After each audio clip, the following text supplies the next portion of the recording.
fa notte o sole se ne scene. Ma nato sole, più bella in me, o sole mio, stanno fronte a te.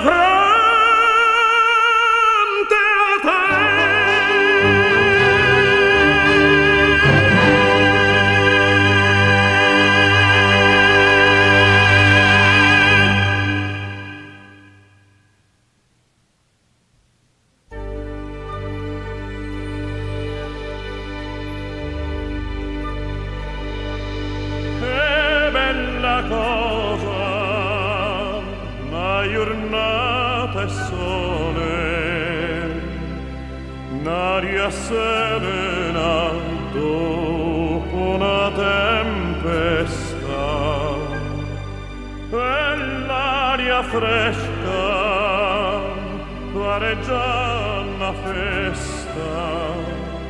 Che bella cosa una giornata e sole.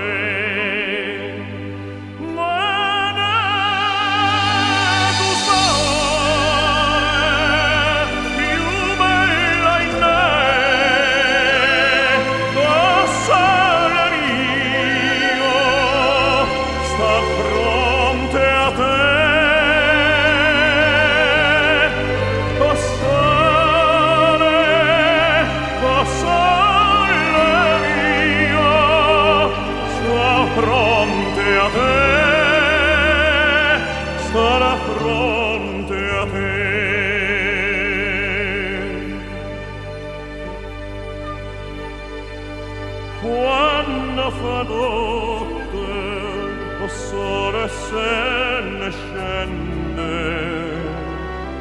mi viene quasi una malinconia. Sotto a finestra voglio restar via. Quando fa notte o sole se ne scene.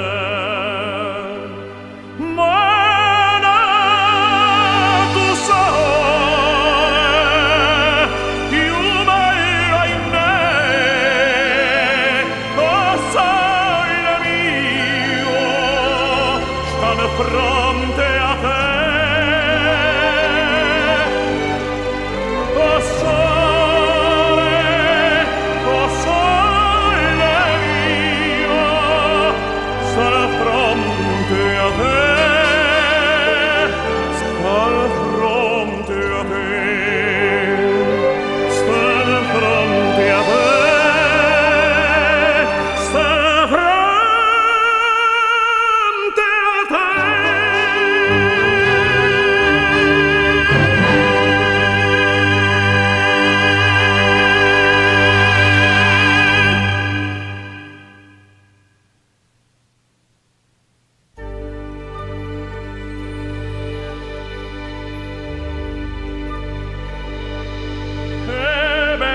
Cosa, una giornata e sole, n'aria serena dopo una tempesta e l'aria fresca pare già una festa. Che bella cosa una giornata e sole. Ma nato sole, più bella in me, o sole mio,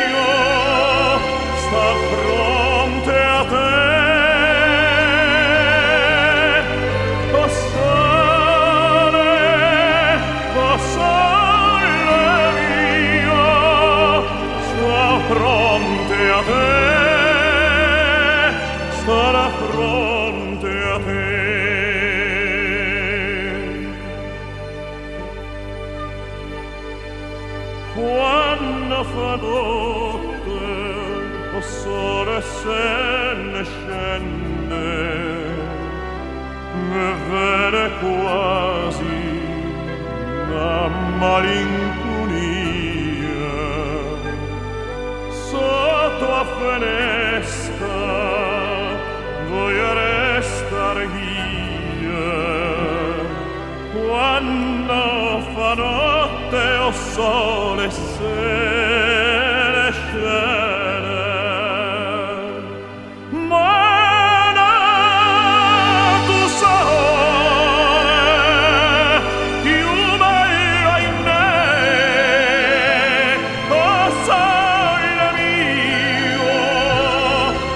Fronte a te, o sole mio, sarà fronte a te, sarà fronte a te,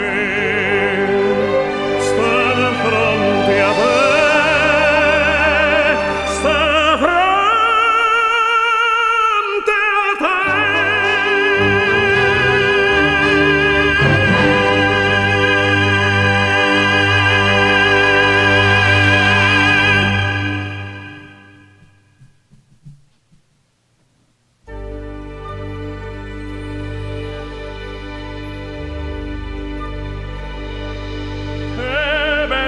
Cosa, una giornata e sole,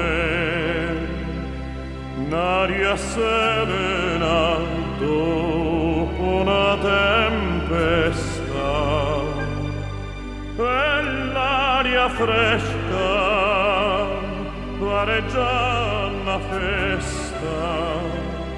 Che bella cosa, una giornata e sole, ma tu sole più bella in me, oh sole mio, sta fronte a te.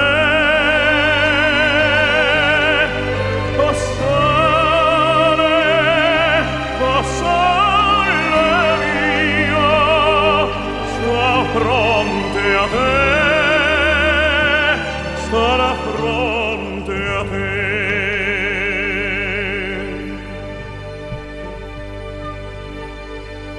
Quando fa notte, o sole se ne scende, e vede quasi una malinconia sotto a finestra. Voglio restar io quando fa notte o sole se ne scende. Ma tu sole più bella in me, oh sole mio, stanno fronte a te. Oh sole mio, sarà fronte a te, sarà fronte a te, sarà fronte a te.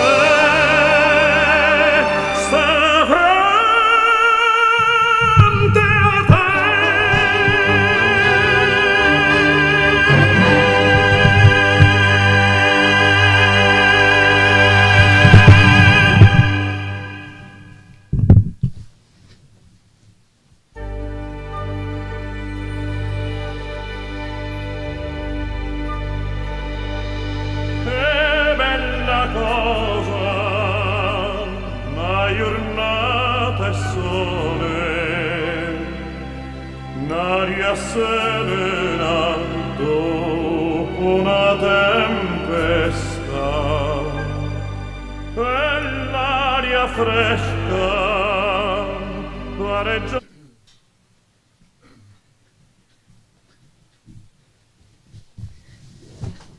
Morning, everybody.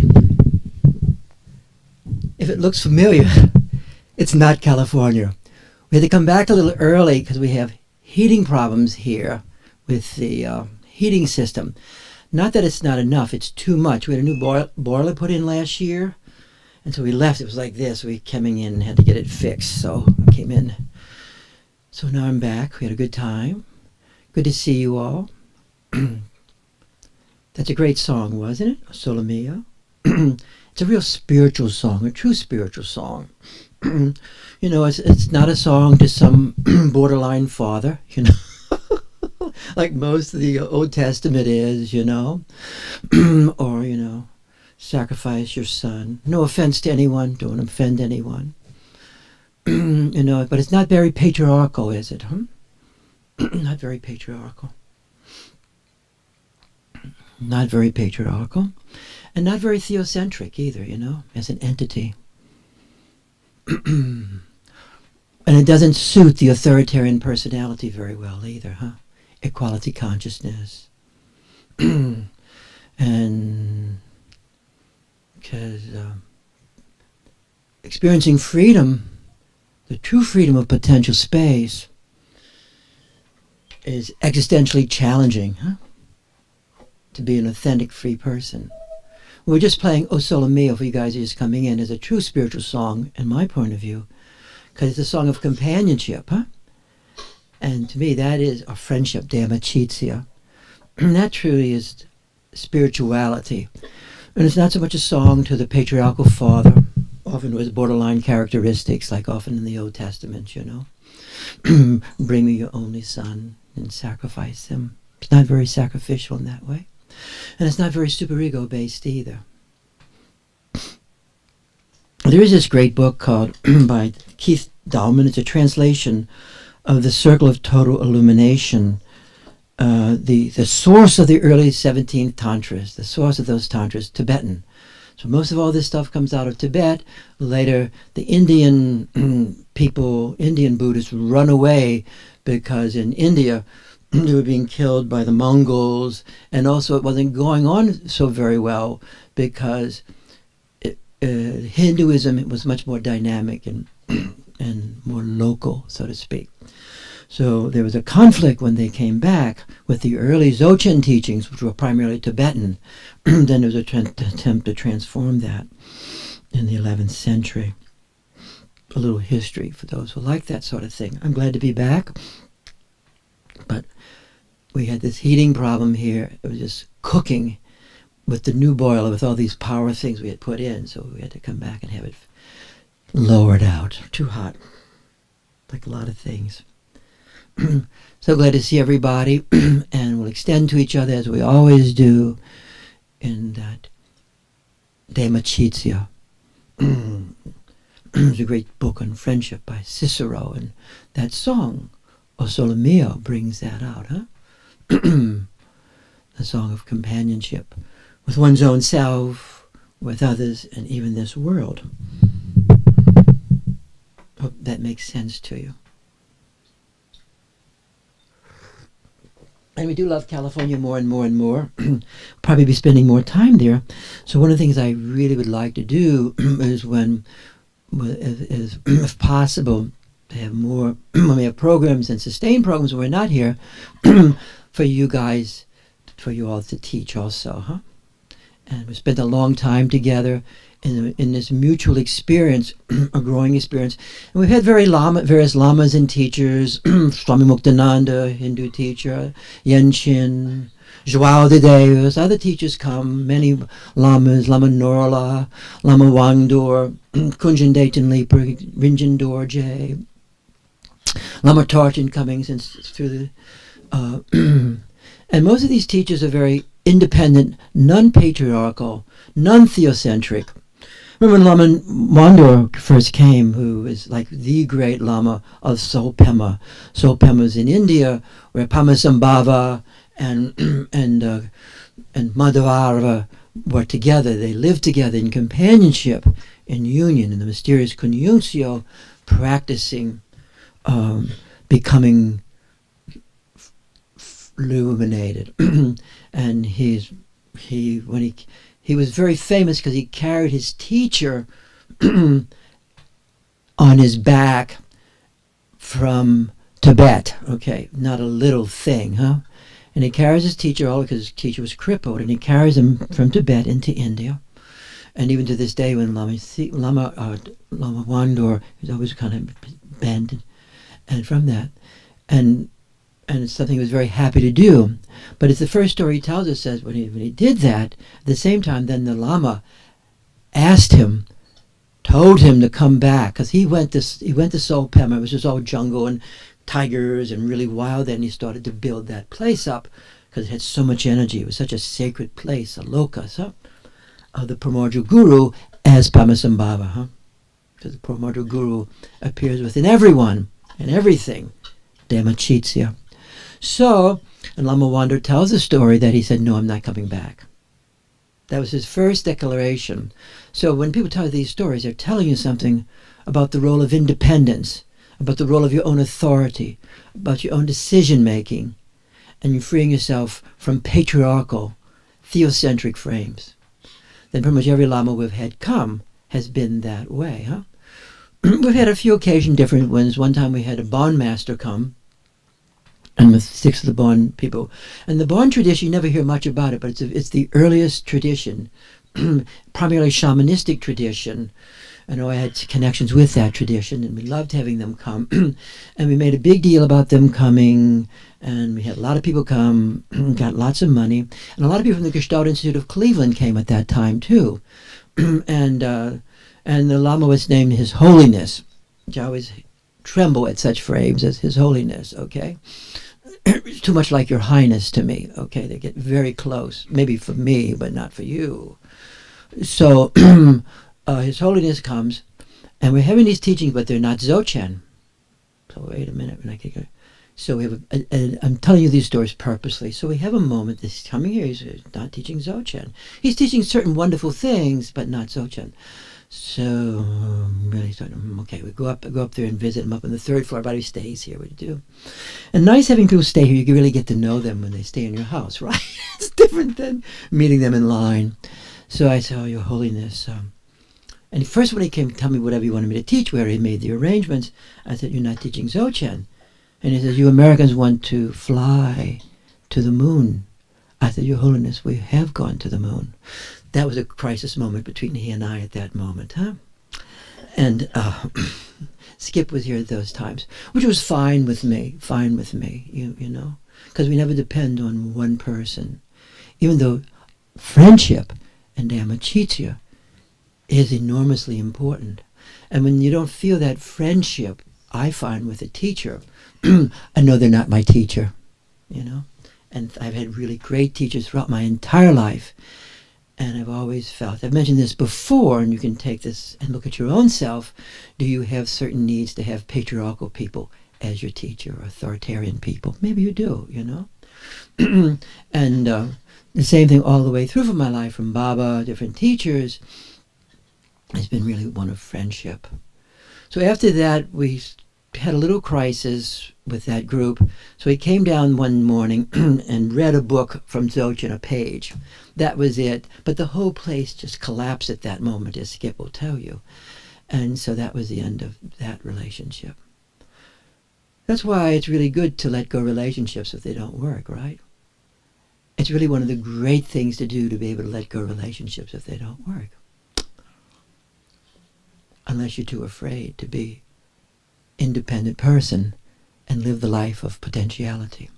Now that's a frame for what we talked about last time, and a frame we're going to talk about again today, which is that wonderful statement, if I can find it here. If we can find it here. Find it.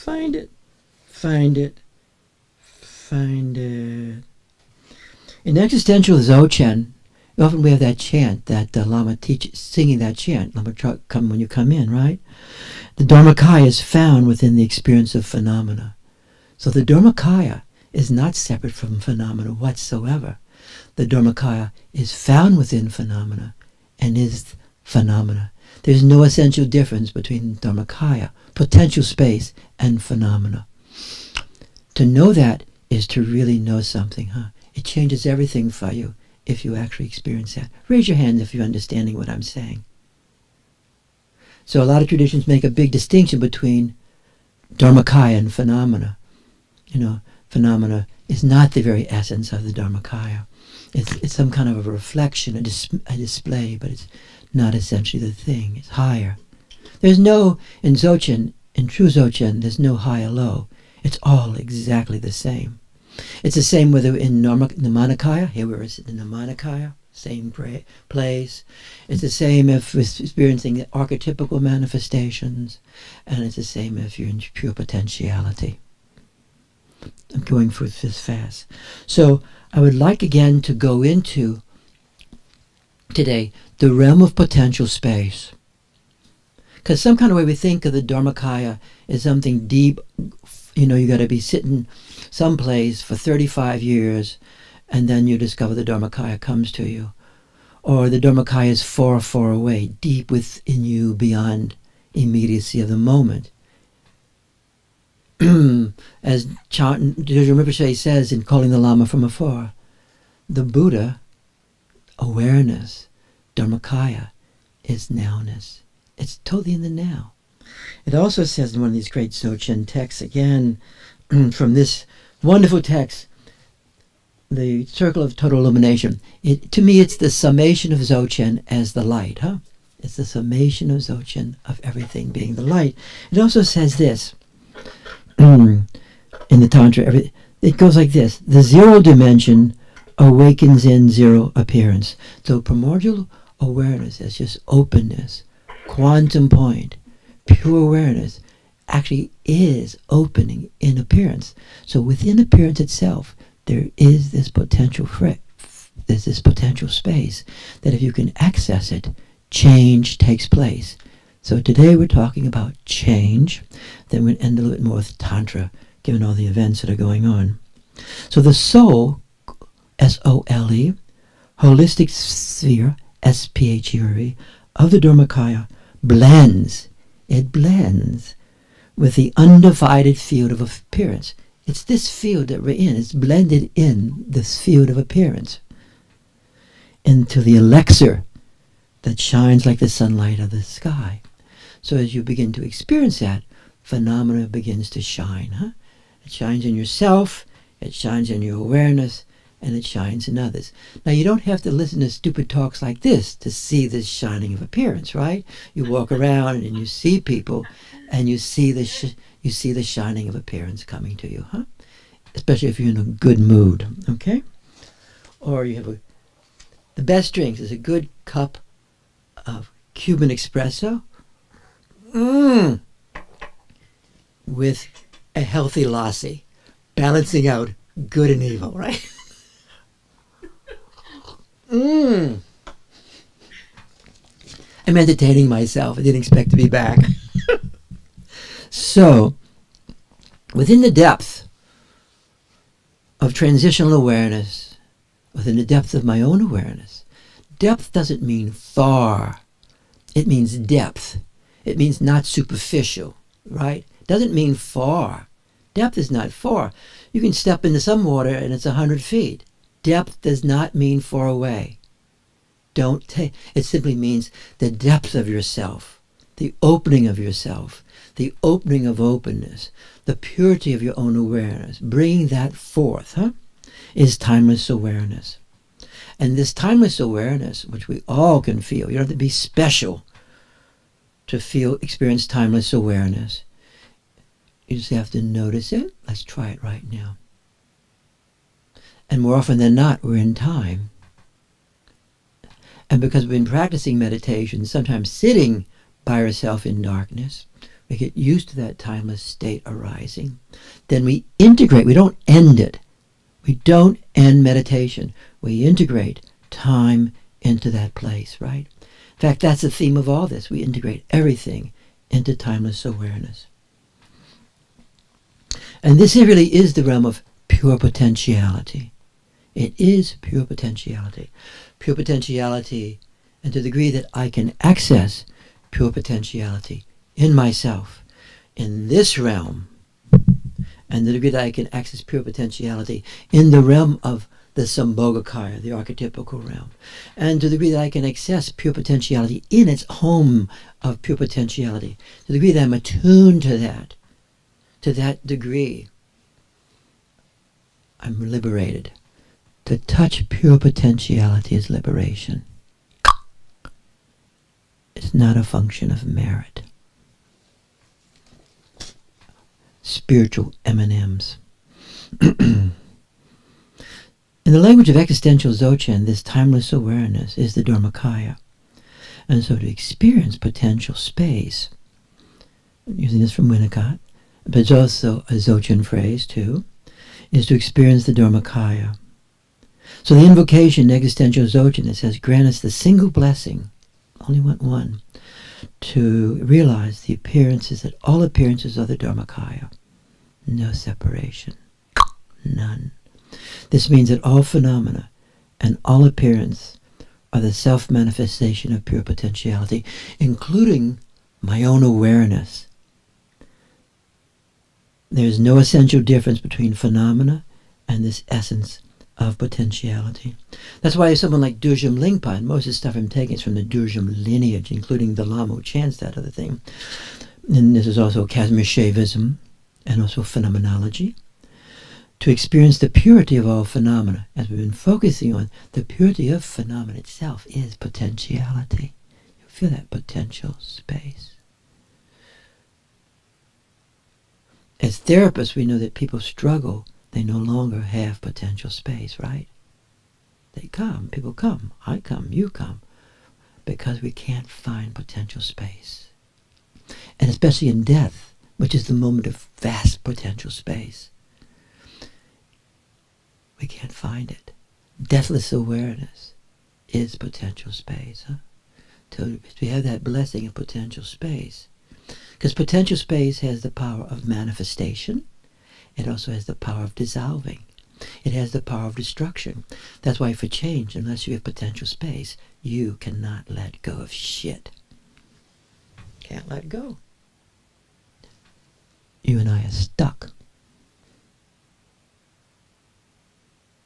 That's why if we're stuck in our mind, which is history, we have to learn to get beyond the mind and enter into awareness itself. Then we integrate that mind into awareness. We'll go into the Tantras again too in a little while with this. So this potential space both manifests the existential field and manifests within the existential field.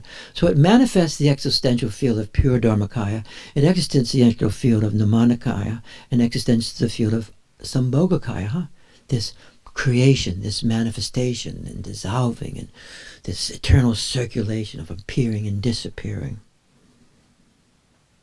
And this, but also not only manifested, but it's within it.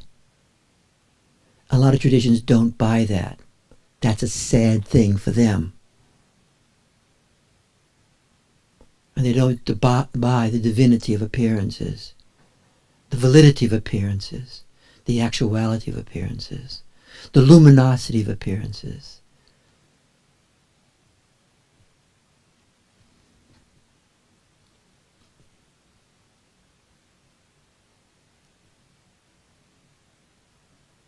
And this movement of understanding this in Buddhism is becoming very strong now.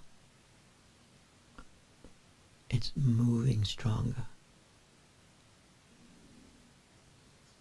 The phenomenal existential realm of pure potentiality is pervasive, and pure potentiality is within everything and anything.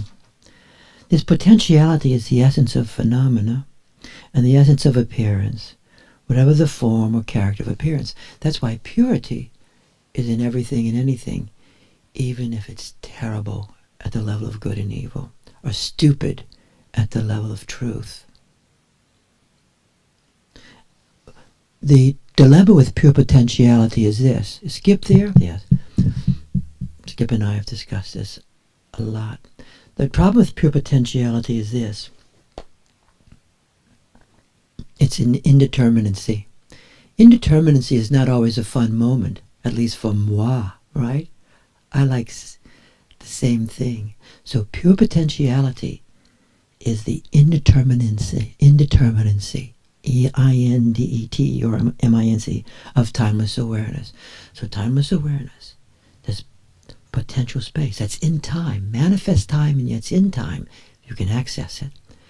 It's indeterminate, unpredictable. It is unpredictable. And it manifests itself within the archetypal dimension and manifests within the phenomena of this life world. And it manifests within us as our own awareness. And it manifests as transitional space within you and me. So you can see where this dilemma of ontological insecurity and annihilation anxiety gets so close in all this stuff, because we get in a compulsive state of mind. Do you guys know compulsive states of mind? Raise your hands. Anybody have compulsive states of mind out there? Surely you must have it one day.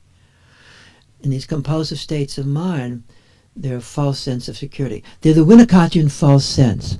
The false sense of the self. The false self is often these states that we get locked in, they're determined, and they give us a false sense of security. You with me?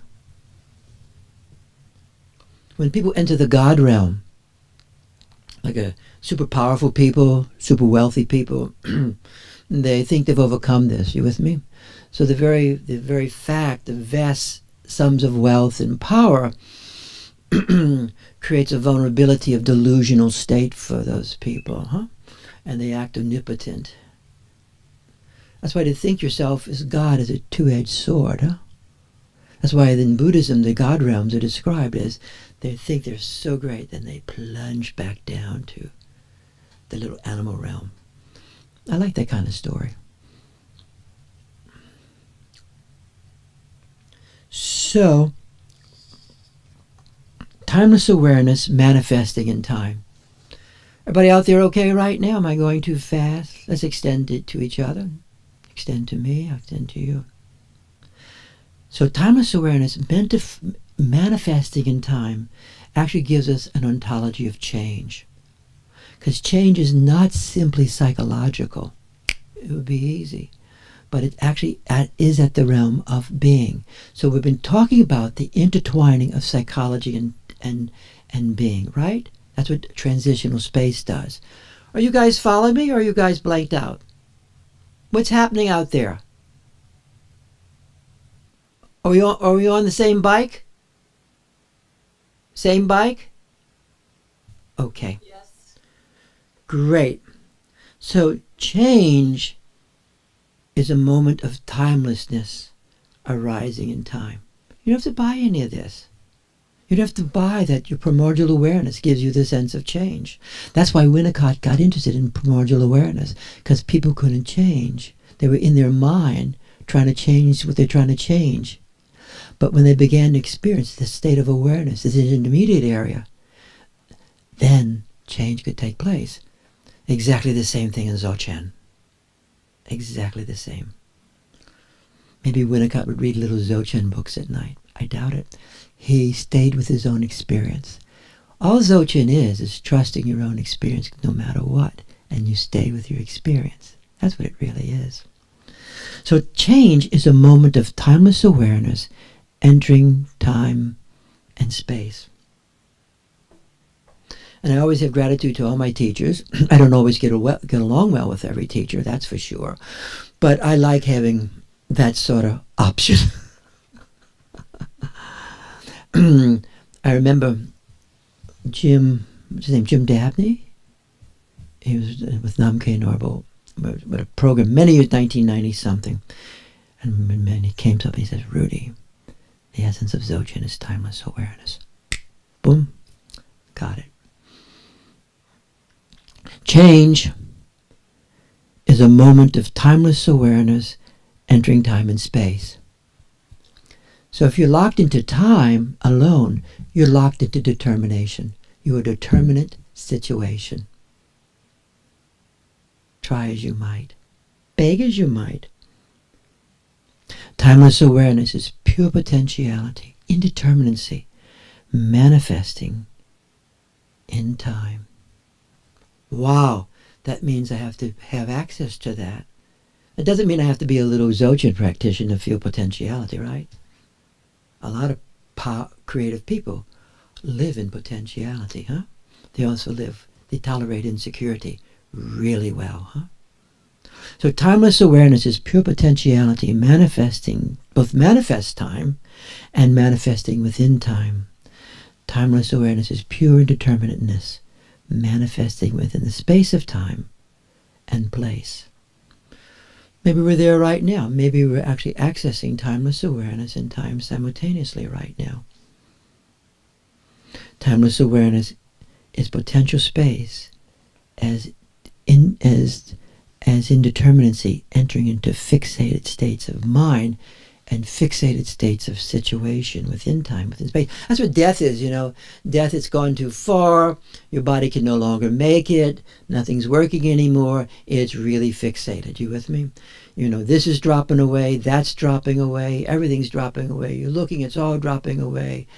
And yet, if you have the good fortune, it's arising within you as the Dharmakaya is arising within you. The Dharmakaya is actually potential space arising within you. If you already have an acquaintance with potential space, with awareness, your own awareness, then you're feeling more of the same, except it's getting bigger and better, and then everything drops away and you're in pure potential space. Say yes if you understand that. So timeless awareness is both movement and stillness simultaneously. Timeless awareness is not dead space as Narguna thought about it in the 2nd century. And the lack of movement really got a lot of people nervous, because how could you have creativity without movement? You know, so it always, the movement of any sort was always suspicious. And even to meditate properly, you could never move. You with me? They'd walk around with a stick and whack you if you moved, right? Because a lot of rituals arise out of understanding. Anyway,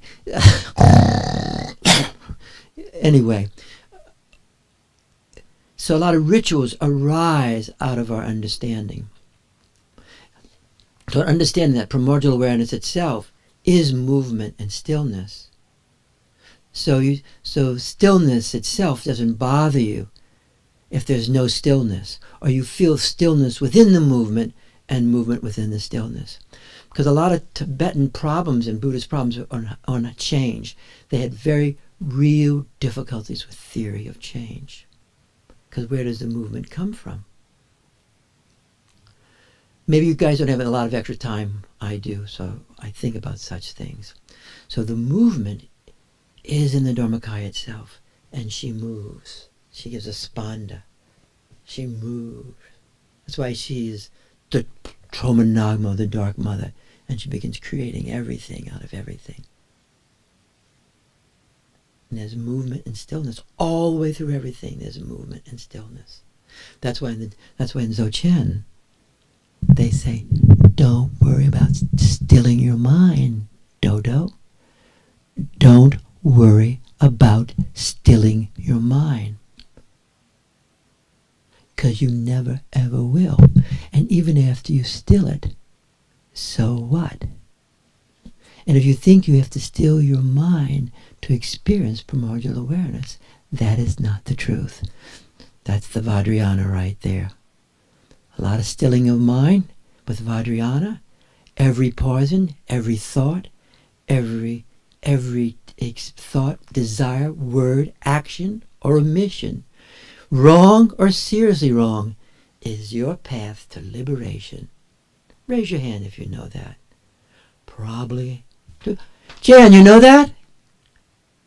Jan, do you know that? Yes, I do. That's... You have a dog? Love. A companion, huh? And look who else is here. Oh, look. Hey, hi. Good to see you. Is the baby there too? Yeah, she's eating. Oh, great. Hey, we're gonna send you a little energy right now. Can we all? To the baby, very gently. We're gonna send sweet. We're gonna send the nectarian state, heart essence, heart drops. And the new dog, too. Companionship is great. Animals are great. Babies are great. How you guys doing now? A kiss. There's some crying going on. She's welcome to stay. We're looking forward to the baby coming sometime to the seminar. Great, thank you. She can say, that's great. We don't mind sound here. We don't need perfect stillness. Perfect still mind. I have to laugh. I've had good teachers laugh at such stuff.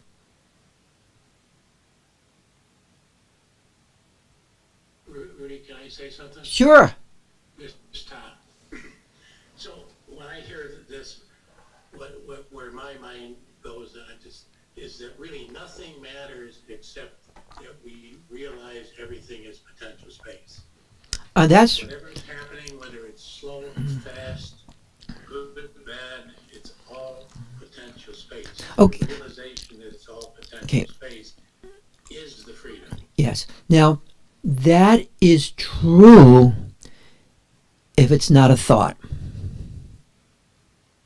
As long as it's a thought, it won't get you much or me much.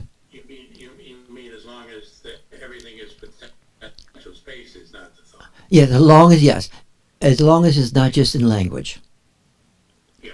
As long as it's not a belief. Well, you can have the belief and you can still have the experience. Yes, you can have the belief and still have the experience, yes. Yeah, so Authentically. as experiencing everything as potential space, whatever form it takes. That's Yes. not amount to help me. That is Dzogchen in its essence. Fantastic. And then anything, but you also experience that potential space is just a word because it's always opening up to us experientially in ways that are beyond words. Yeah, And exactly. and then that's what we're working with. And then so in that way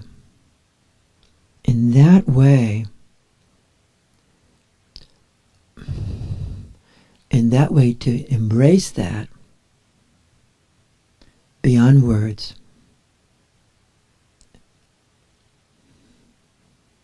it'll take you beyond tradition as regards the language of tradition. It won't take you beyond lineage as to the people who you experienced that communication with, whether it's your dog or a great teacher. But it does take you beyond institutionalization. That's why you can see some of these great teachers, they're part of an institutionalization, but they're not really. They're free of institutionalization. I'm talking this very seriously, because institutionalization, from a phenomenological point of view, as Merleau-Ponty so eloquently describes in his great text, Institutionalization and Passivity, that when you get institutionalized, you enter passivity, and you don't experience the constitution of your own self. You don't constitute your own self out of potential space. You see that. I see that in different situations. And so most of the teachers who I embrace and have embraced me and my companion, they're not institutionalized. Mostly all those people are not institutionalized. And they declare it at different times in different ways. And I can go. That's why I gave you a non-institutional talk in the beginning. So you have to be very careful about yourself, how easily you are institutionalized. You have to really wonder. I hope this is not an institutional moment for you all, a little tiny cult, because then you're fucked. Excuse me, language. But institutionalization, whether it's corporate institutionalization, religious institutionalization, exactly the same thing. You become part of a brand. That's why lineage, to me, is much more important than tradition. The lineage, that person, that personal experience, they call it the whispering, that can be a non-institutional moment Raise your hands if you don't have to believe any of this. Please don't. If you believe it, you can become institutionalized. Raise your hands if you understand what I'm saying. And so Dzogchen itself cannot be institutionalized. Many of the great masters said that. And then it does become institutionalized because institutions are always trying to save themselves. Institutionalizations are primarily concerned with saving themselves, whether it's nursing or certain forms of Tibetan Buddhism or whatever the ism is. The Dalai Lama writes a lot about this in terms of how Dzogchen has to free itself, how Tibetan Buddhism has to free itself from its feudalistic frame or it's going to die. And its feudalistic frame of the Lamas is going to die. Its feudalistic way of teaching and understanding the teacher-student relationship. It's quite amazing. I didn't like him at one time. I really like him a lot more and more. When he gave a whole talk when he was here on Lamanism. But underlying that is his understanding of what institutionalization does to human beings. And how we start needing institutionalization. And institutionalization, whether it's corporate institutionalization, religious institutionalization, will lead you into an authoritarian frame, and the very power of potential space begins becoming eliminated. Because you don't really trust the potentiality in you. You don't trust it to have you think and feel and act. In yoga, there's the word guru upaya. Are you guys following this right now? Guru upaya means guru is the way, the guru's method, guru's means. There's two opposite ways of understanding that. One, the guru as the primordial guru in your own self, as the light of your own awareness, revealing itself by hook and by crook, by step over time in this life and the next life, you become free. Liberation just means I'm free. I'm not so fucking contained by my environment, my mind. That's all it means. It doesn't mean I'm seeing green light, blue light. I'm free. Gurupaya also means obedience, obediere. That you have to obey the teacher. That's the path. You with me? Now right there, that's a fool's game right there. It's a really good one though. It presents in the very, what one will you choose? If you're an authoritarian personality, you will choose obedience. And if you have a lack of enough self in yourself, you will choose obedience. If you have father-mother transference, you will choose obedience. If you have enough self in yourself, you'll have your own authority, your own action. And ultimately the path of Dzogchen is your own path. That's why Dzogchen is called the pathless path, like Taoism. Almost done. So, almost done. A little bit more in potential space. So pure potentiality is source. Pure potentiality is source. The existential field of primordial potentiality, pure potentiality, is both source and ground and can be experienced in and of itself. So you can experience in and of itself in its total purity, kadega. To enter into pure potentiality is to become pure potentiality. This is self-liberation through pure potentiality. In this realm, a person exists in potentiality as pure resonance. So when you're in pure potentiality, you feel this resonance. Then that's really Indra, the map of Indra. You feel this resonance with you. And in the realm, a person exists in potentiality as pure resonance. And this potentiality is potentiality of becoming. There's always becoming. This life, next life. Remember as Bhiman Baba said, get beyond your mind, get beyond right and wrong. And then you will live in the self, life after life, death after death. That is a potential realm, huh? This one will end, potentiality opens again. What happens? Potentiality is always infinity in time. That's change. The potentiality for becoming actual, for becoming actuality. That word actuality gets Buddhists nervous. Pure potentiality is pure knowingness, is pure beingness. And this pure potentiality of everything and anything, you and I are the pure potentiality of becoming anything and anything, including our own self, and including you. To really become myself, to embody this awareness. This is liberation through the pure potentiality of timeless awareness. The power of pure potentiality manifests also in the archetypical dimension and manifests in the life world dimension. So say in Saturdays we're practicing these archetypical practices. We're trying to invoke this. We want the power of invoking, not begging, invoking, Dorje Drulo in our own self, this fierceness that destroys obscurations. We're trying to invoke the power of pure potentiality as the great compassion, that we actually have the power of extend that into people and not just wishing them well and begging for help for them. And actually have that empowerment, that self-empowerment.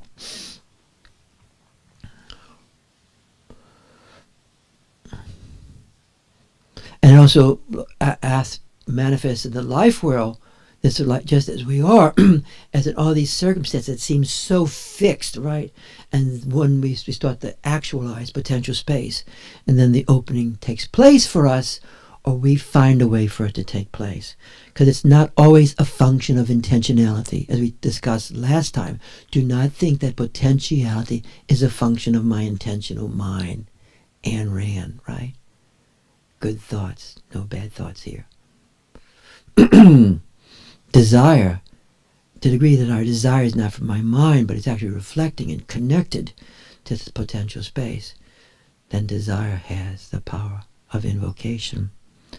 The existential field of primordial potentiality is source and ground. Maybe we did that already.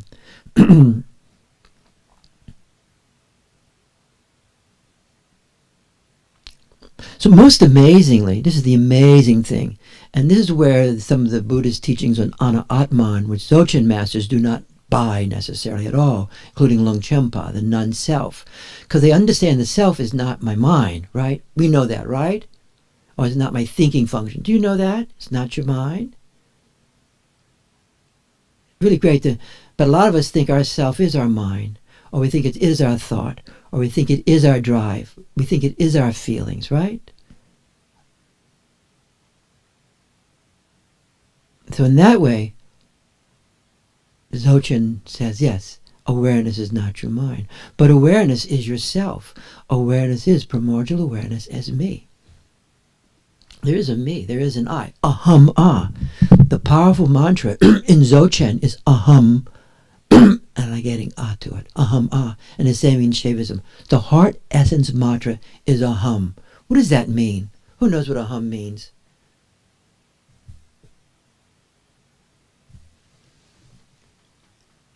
Does anybody know what aham, A-H-A-M, means?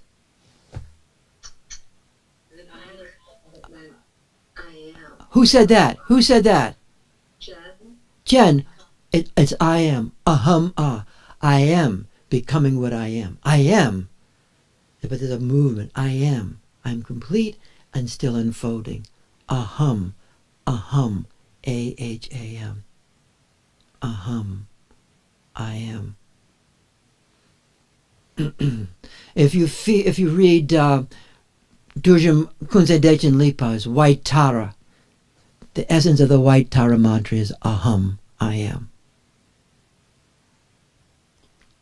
You think you are? Do you think you am? No, I'm not emming here, something else is. I'm not here. I am here. I am here, and I am here in this body, in this place, and this mind. I am here. And you're there. Ahama. And in the union, the mysterious union, that is a mysterious inside-to-inside connection, non-duality, we're both here, and in this simultaneous indivisibleness.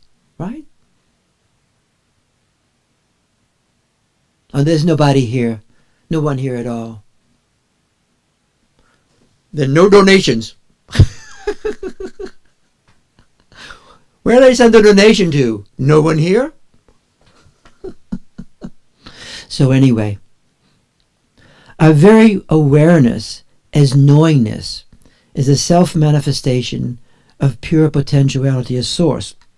The mystery of our own ever-present indivisibleness with pure potentiality. So the true indivisibleness when we can experience it with each other, right? So if we sit here, right, even right now, say I extend to Jan right now, I extend to Skip, and they extend to me.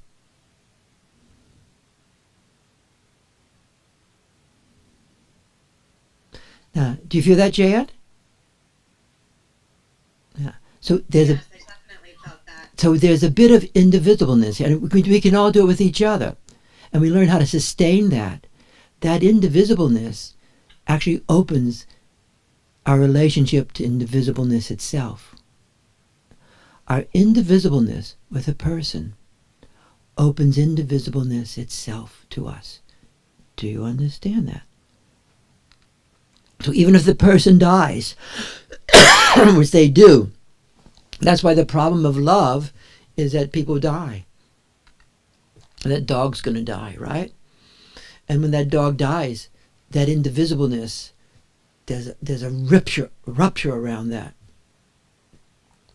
So I go back to my favorite schizoid state, which I did last week and could not get out. So, but indivisibleness with this world opens indivisibleness with indivisibleness itself. The indivisibleness with a being opens indivisibleness with being itself. Raise your hands if you know that. What do you think about that, Elizabeth?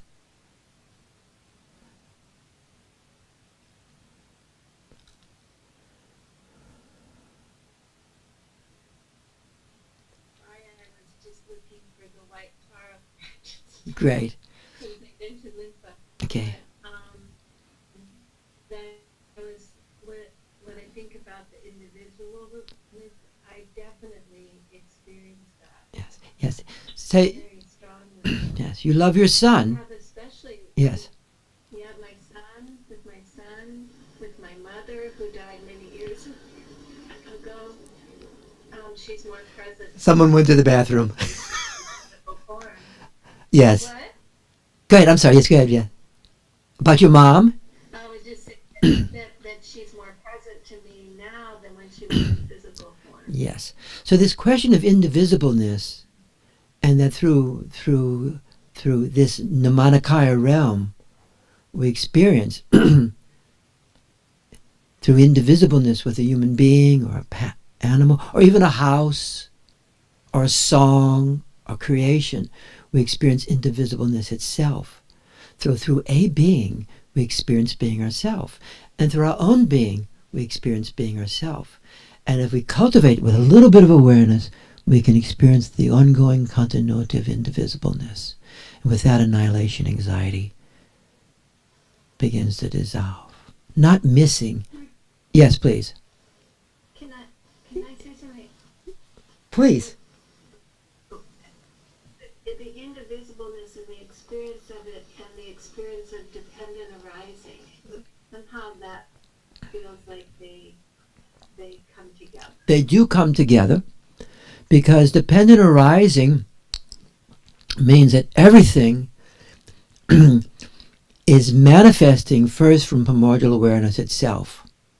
So, in a way, dependent arising is a non-causal experience at the level of primordial awareness and the self. So as my awareness is arising, I'm experiencing the arising of phenomena. And to see the arising of phenomena, the manifestation of phenomena, is a quick way to become liberated. As I place my mind into the story, which I can, I then start to see the dependent arising of causality. You with me? And that it's also a secondary valid understanding that it's interdependent arising of so many infinite causes of all different levels. You with me? So there's a simultaneously, just like at one level, I can see goodness and evilness, right and wrongness, strong character, no character. And another level, I can experience more or less the purity of every being. You follow me? So there is this duality, non-duality vision that we have to hold. Many traditions of these so-called spirit try to eradicate one side. You're either materialistic by there's only duality, or it's spiritual because there's no duality. that is a fallacy. There's only non-duality. And I'm always amazed how people can think that when there's two in the same room. Anyway, because there is duality within non-duality. Now, let's continue on here. We're almost done with this, and we'll work with each other. So our very own, this is why this is not Ana Atman. Do you understand that? Do you think this sort of stuff? You understand this? People go along and believe stuff because they believe the teacher's good-hearted or smart. But that's not really having your own mind. That's not having your own mind. You have somebody else's mind. That having somebody else's mind will help you feel good and help you feel secure.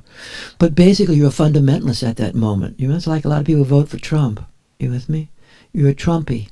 The topic may sound good, but you don't have your own mind. You see that in monasteries, right? Your own agency. You see goodness, but you don't have agency. You don't have authority. You don't have your own action. Obedience becomes absolutely natural. Total obedience takes that away.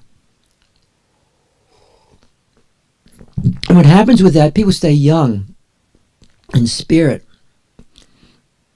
in a certain way, but they don't have they're young in one way, but they're not young in another way, because youthfulness itself, Vajrakamara, unborn, undying, that is youthfulness.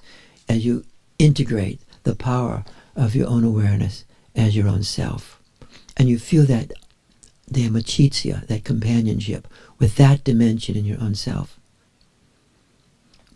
Let me continue on here. So our own awareness as knowingness is a self-manifestation of pure potentiality as source. The mystery, and it really is a mystery, of our own ever-present indivisibleness with pure potentiality. That's why I think the Ana Atman teachings are really fucked up. You with me? The non-self teachings. In a certain way, they're not a mine, but people don't actually identify with potential space itself. There's some kind of way, no one there having potential space around them, but there's no one home. The big no one there, you know? This ongoing mystery of our individual awareness being the manifestation of primordial awareness itself. And this is the mystery of our own singular being. This is the mystery of singularity. You with me? It's the fantasticness of a singularity. A singular person, singular experience. Being the manifestation of being itself. Being is the manifestation of being itself. And this is the mystery of the actuality in time and space. Being is the manifestation of pure potentiality as pure potentiality. Being itself is pure potentiality in its becomingness. That's why you can never separate being and becomingness. Early Buddhism tried to separate being and becomingness, and it got stuck. Any movement, you know, that's why for them the Dharmakaya was dead, not alive. I'm asking a Lama that. Is the Dharmakaya alive? Oh no, it's not alive. Okay, hasta la vista, baby. With our own personal awareness, timeless awareness and time are in complete union.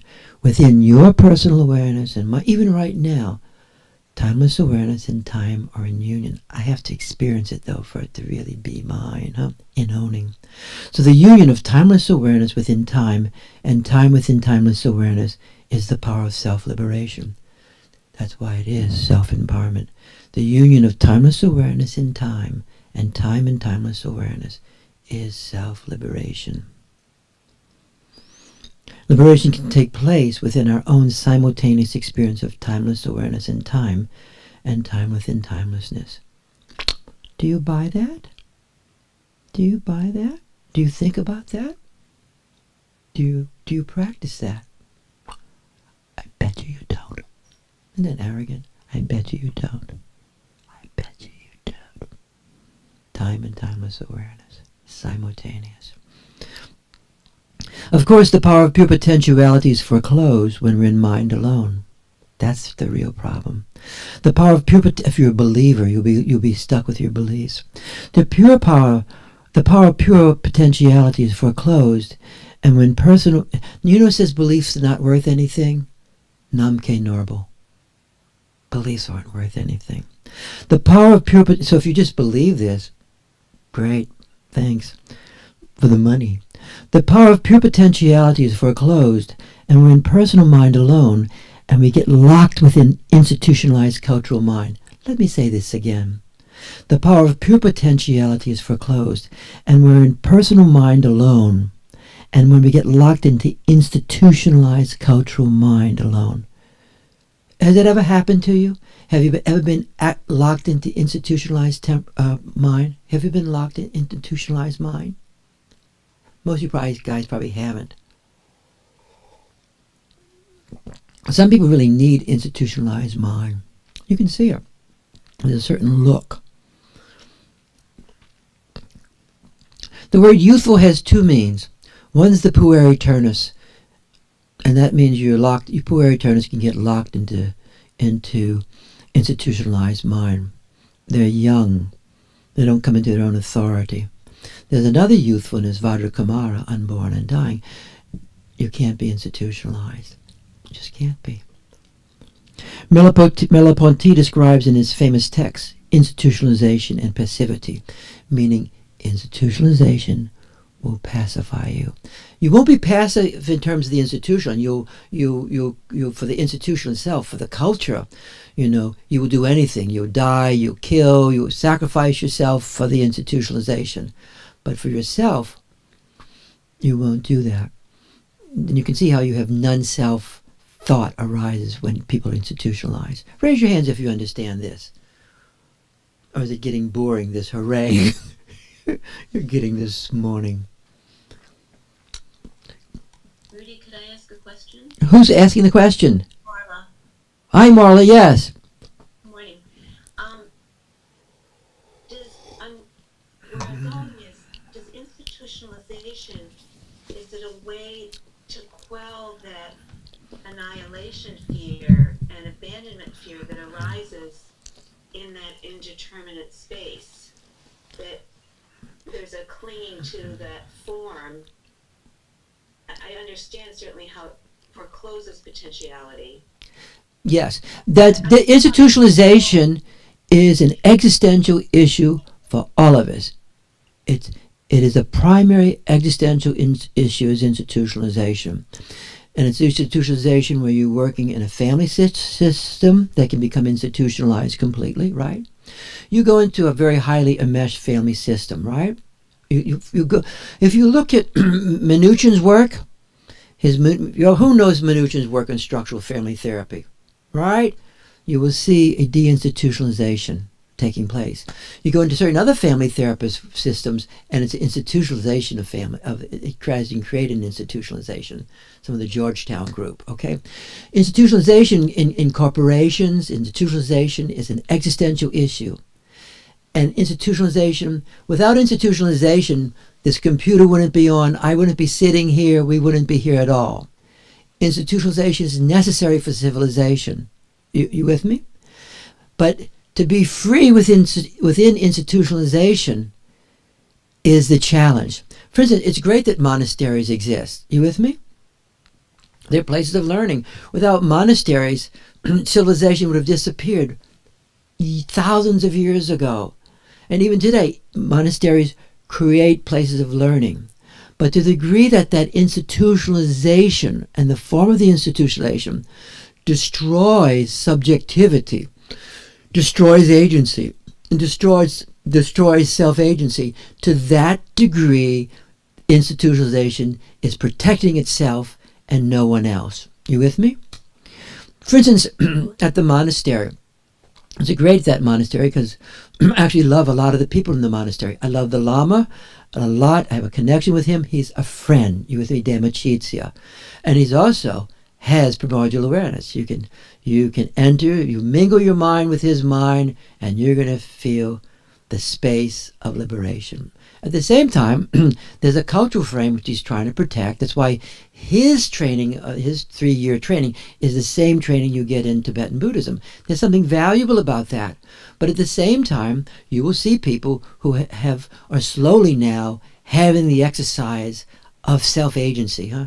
As Lama Dramdrone gave up with great courage. He's a person of courage. I love seeing people of courage. A lot of people can have high positions and be famous, and they're just weak. We can just see that taking place in our culture right now. But the power of self-agency, and at the monastery, people had lost self-agency. You with me? Not necessarily because Lama Nola is a bad fellow. You with me? But because of the tradition itself being feudalistic. Raise your hands if you're understanding what I'm saying. Or you start taking purity mean purity of character. Purity doesn't mean purity of character. Purity means the purity of awareness, the purity of being in every human being. It does not mean pure. So if it's now for political persons, you have to look at the Lama as being pure. Now I'm using this because this is not only translatable here, it's translatable what's taking place in our culture right now with men and power and that sort of stuff. There's a direct transmission of how we see people and authority because of power and status. And power will always have a sacred quality to it. Power will always have. That's why with dictators, they have the same, people will approach them in the same sense of holiness as they do cardinals and priests and all this other stuff. You do know that, right? You do know that dictators are sanctified, right? Do you know that? There's a new little book called Russia by New York Times, GESSEM, gave how it could never leave its authoritarian frame. Holy Mother Russia, 30 million people killed by Stalin. Look at the Catholic Church, the Holy Roman Empire and the Holy Pope. You know? And then you look at the same thing in Tibetan Buddhism, which may have a timely demise. I hope it doesn't. So one of the reasons I'm going this, because as Sharon and I are going to be teaching less and less here, I think, because we'll be spending time teaching here, but the way we're going about it more and more is this route. Radical Dzogchen. Dzogchen. So some of you guys may not want to participate in this. Do I feel okay about that? I feel totally okay about that. You do know that, right? But I'm not interested in having people teach here who have that frame. Is that ugly or what? And that way, I'm not for everybody coming here. I like this frame. So I like this frame. Doesn't mean that times when we have lamas come, but everyone will know that this is the frame we're ultimately, because radical Dzogchen understands that Dzogchen doesn't belong to Tibetan Buddhism. As Namkhe Norval says, it doesn't belong to any tradition, it doesn't belong to any culture, and it doesn't belong to any particular lineage. I love the lineage of my teachers. I love them so much. I love them. That's why I feel so much fire about this when I hear the opposite stuff coming down. The great mantra arises in me. What the fuck? That's the way I am. Very opinion. You guys follow what I'm saying? So as we try to move on here, this view, and I don't mean that we don't, I like connecting to the past, but because the past lets me see how things unfold. You don't have to buy any of this, but for some of you guys, this may not be your cup of tea. You with me? And if it is your cup of tea, great. I've asked people to leave because it was not their cup of tea. I could say, this is not, you should go another place. Or you guys, this could be your cup of tea if you want it. I want people to do this who it's their cup of tea. Doesn't mean you can't study with any Lama you want to study with, or do any practices you want to do. But I want you to have the radical Dzogchen understanding. This is not for everybody. I like having a view of the pathless path, the wayless way. And you find this in Kashmir Shaivism with Swami Muktananda. That was my experience also, from the very beginning. That wasn't everybody's experience, because for some people would tell them, you have to be obedient. At times he would teach different things. Would never teach that to me, or some other people. You follow me? Because I would leave at that moment. You follow what I'm saying? have your own mind and have the guru. So let's see where everybody's at right now. We've finished enough of this. We'll go over this again because, and I want to go a little bit on Tantra again today, but your own potentiality. You want to cultivate potential space in time. How many of us are doing that? How many are feeling potential space in time? Yes. Yes. Rudy? Yes, Thomas. You know, the way this is coming into me is, it seems pretty clear that institutions, what they rule out is gnosis, direct experience. Yes, sir. By definition, the By only definition, yes. way we can have direct experiences through our own subjectivity, our own individuality. No other way. And in order to join some kind of institution and believe in what they believe in, we have to deny our own There's a gnosis, our own subjectivity. yes. There's a caveat though, where there is another way of learning gnosis, and that is if you enter into gnosis or into union with a person who has gnosis. That's when Lama Norla says, Oh, absolutely. mingle your mind with me. Or if you and I mingle our mind, we're going to mingle our mind. Tom, you and I are going to mingle our mind. Let's do it right now.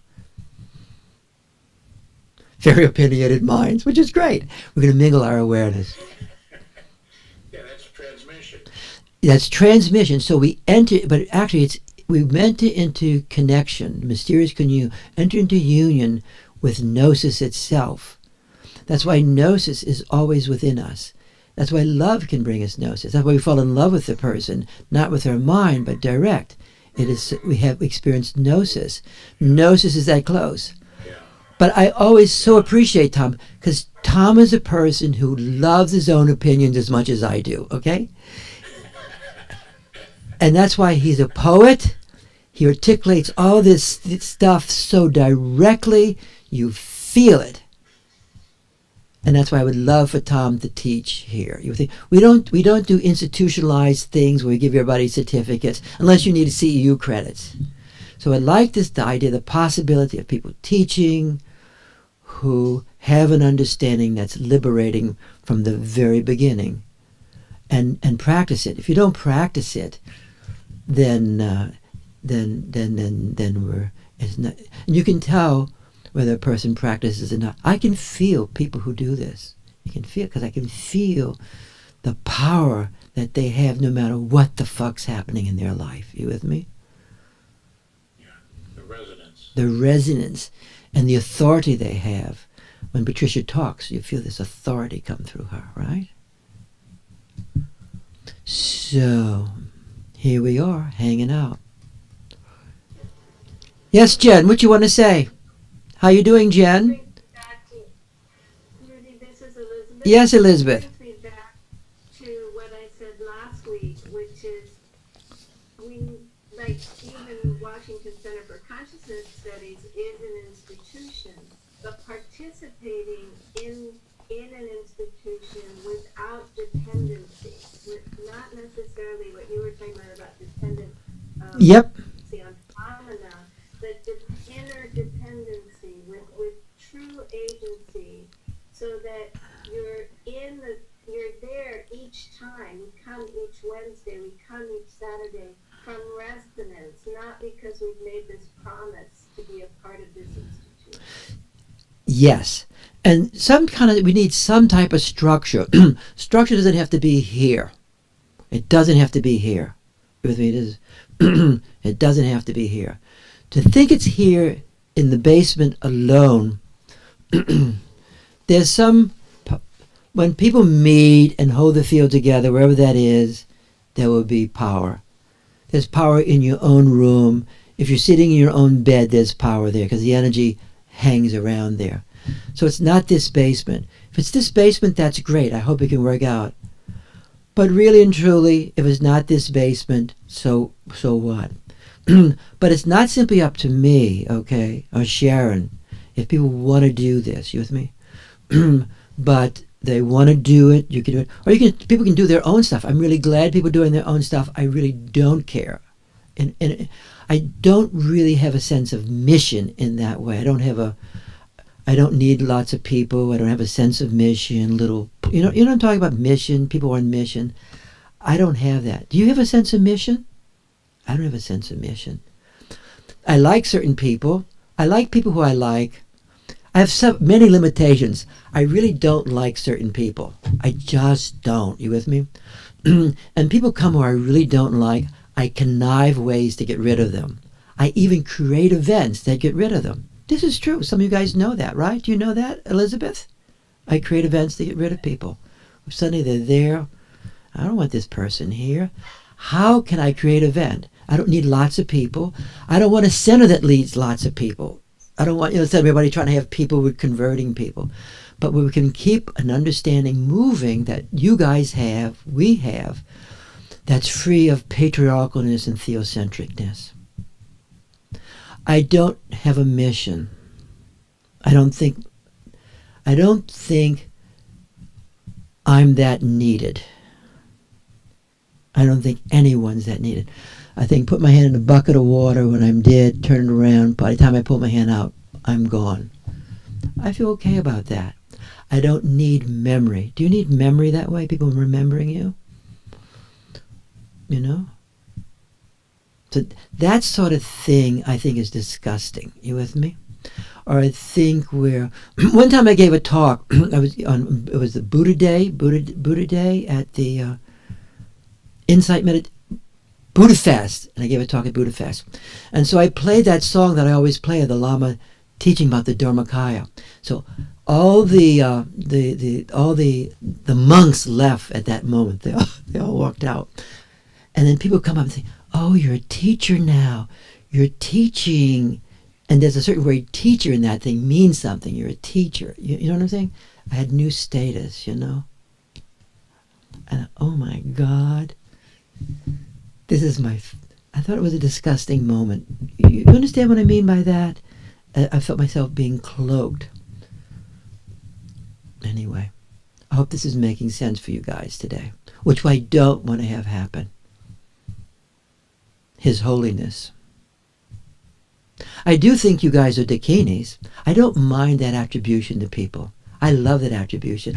I look out and all these dakinis are there. You follow what I mean by that? I like being with dakinis and dakaras. That word I like. But holiness, His Holiness, bad ending. So let's go into Tantra for a few moments, okay? Because all this stuff that's happening, this unveiling, because Scorpio is tantric sign. Scorpio is Tantra. Scorpios make real tantrics are Scorpios. So the Scorpios learn how to work the energy and integrate energy into awareness. They don't repress the energy. They take the energy and they integrate it into awareness, transitional space. They integrate sexual energy, they integrate hatred, they integrate nastiness, meanness, and goodness into the light of awareness. They integrate all the poisons. That's what Scorpio. And so this was a period of Scorpio with Mars, so it opened up and revealed all the unnecessary hanky-panky that was going on out there. You with me? So then the whole issue of boundaries become again, okay? It's so the boundaries are going to be this. The boundaries become, the men on one side, the women on the other, and let's sit really far away from each other. And we can't sit next to each other. We can't touch each other. We can't embrace each other.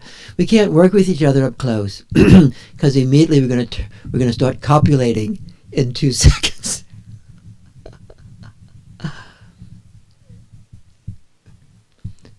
Do you follow what I'm talking about?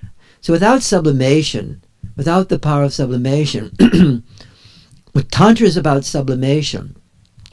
American Tantra is so funny.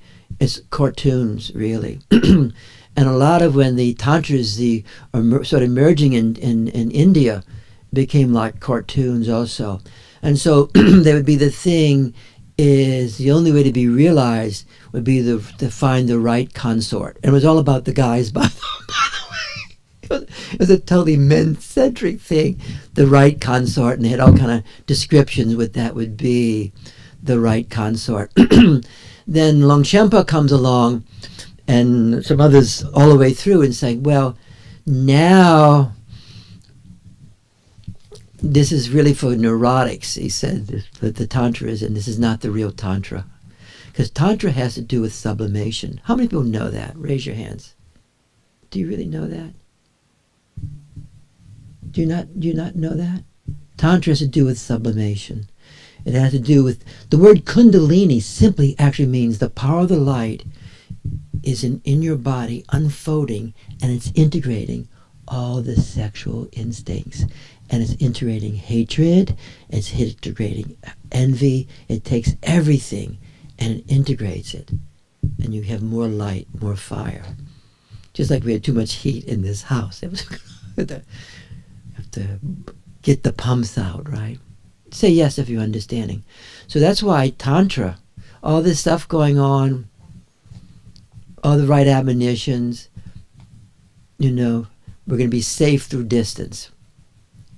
Really? Really? Ha ha hoo hoo. Doesn't. Are you guys follow what I'm talking about? So, Tantra, sublimation, allows for states of union to take place with power, with the energy, with light, aliveness, vitalness, life force.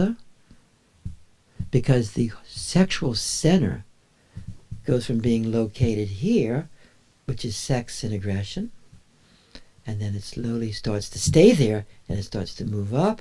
It comes through this center, but it comes through this doorway, and then it sits in the heart.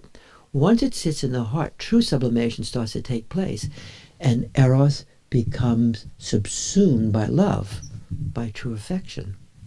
You with me? And then, and the Eros is subsumed, and it doesn't mean you're desexualized at all, but it means the sexual energy is now not dissociated on its own. Right? Right. So I'm now going to go into this a little bit more, since it is a hot topic.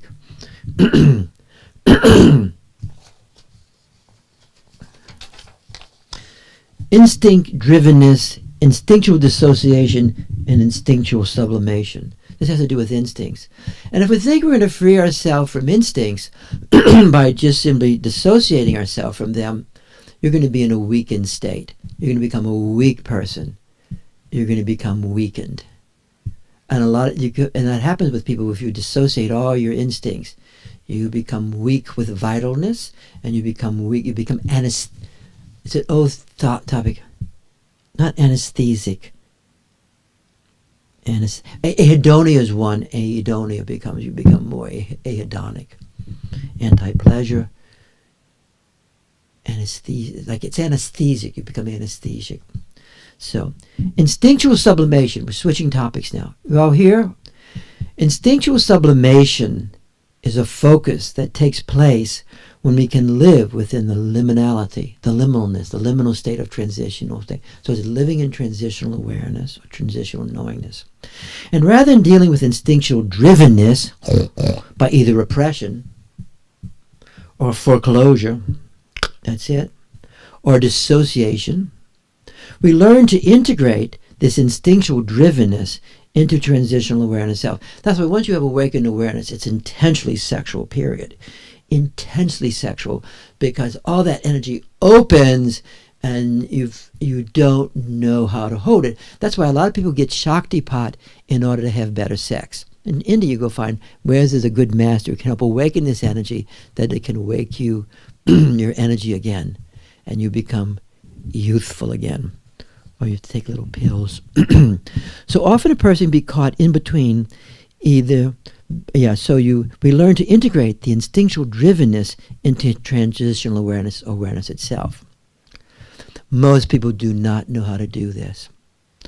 Often a person can be caught in between either being dissociated from instinctual drivenness, that's how I deal with sex, dissociate myself from it, with a consequential loss of vitality, or completely possessed by instinctual drives. So either we we dissociate it and we lose that vitalness, that intensity, that eros in union with love, or we get possessed by by instinctual drives, okay? With consequent, relentless, impulsive discharge.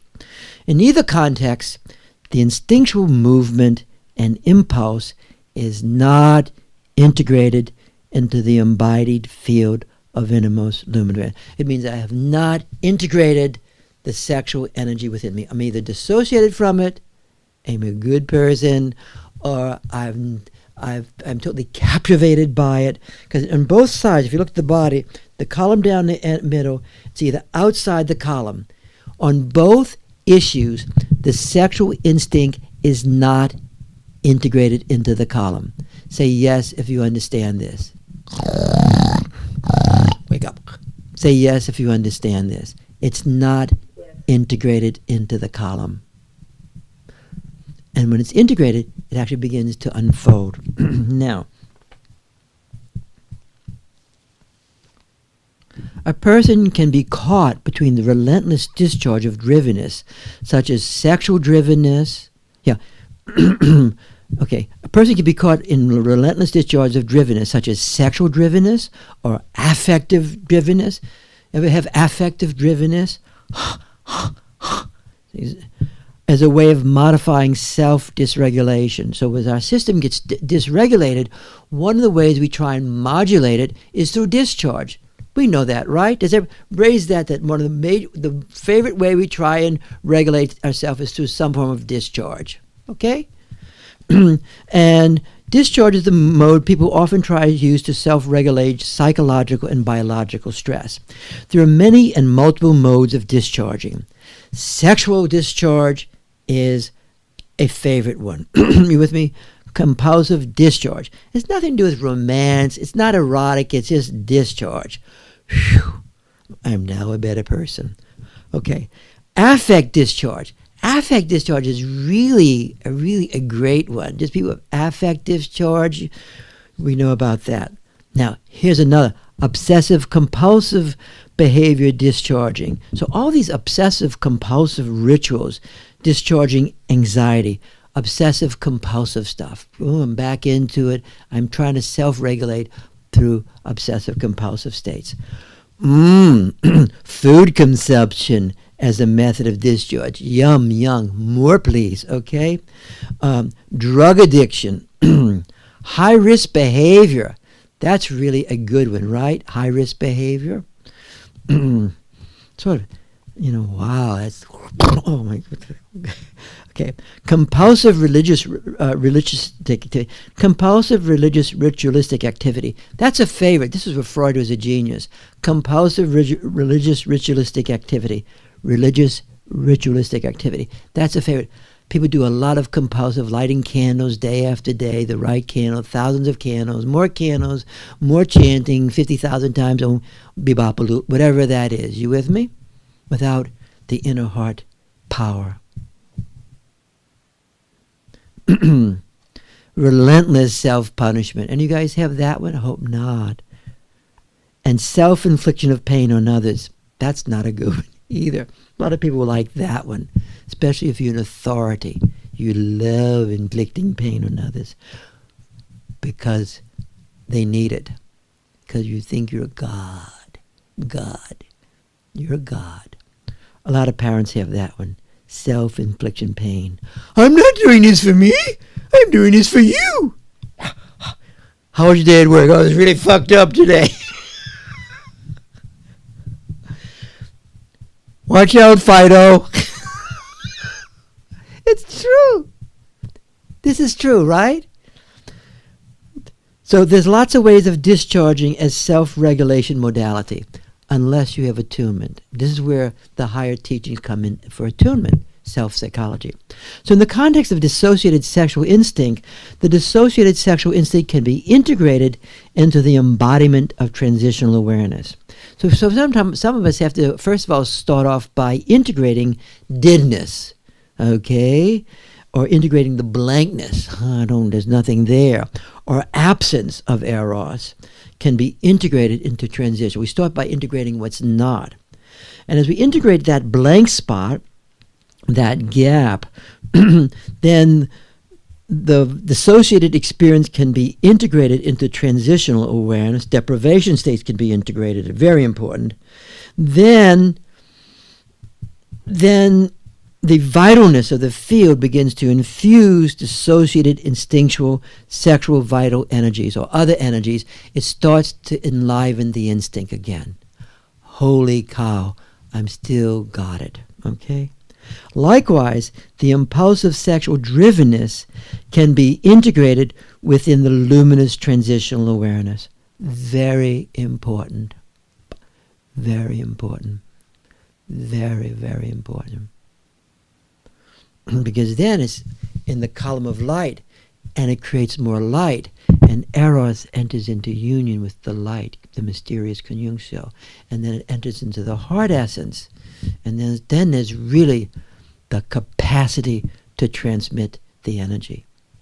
You learn that through Chakapani. The capacity of transmitting the energy is when the energy is in the heart essence. Raise your hands if you know that's true. I'm making more of these things more explicit now. Okay?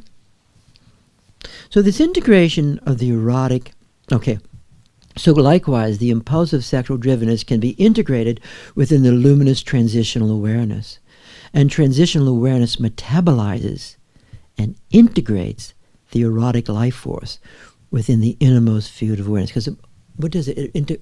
That purity of heart metabolizes everything. So you get more and more energy as you integrate. It doesn't mean that you don't have the capacity for sexuality, but it means that the otherness of it. For most people, sexuality feels like a big otherness. It's either a big bad otherness or it's a big otherness. It's something other in me that pushes me to do these things. Raise your hands if you understand that. It's at a certain level a not me. And even people own it. They're not owning it or integrating it into the column of the light of awareness. So they become that personality. It organizes their personality, even into psychopathic ways. Okay, make no mistake about it. All these things have a psychopathic term to them. Okay, whether we like it or not. But the holding of the energy into the heart essence. That's why without Tantra, a lot of this stuff will be legal, humiliating, but actually nothing much is going to happen. Raise your hands if you don't have to believe this, but you hear what I'm saying. Without the power of Tantra. But is Tantra taught most places? It is not taught most places. It's either taught as a kind of group fuck, or it's taught in some kind of... actually, Tantra is not really taught even in Tibetan frames, okay? The Lama may be Tantric, but the people participating are not initiated into the Tantric knowledge. I know this, okay? And that's why I always ask you to read books, but you don't have time because you're so busy, except me. Love and Liberation by Sarah Condro. I'm asking people now to read this at the monastery. Oh. Love and Liberation. Sandra Condro. Great.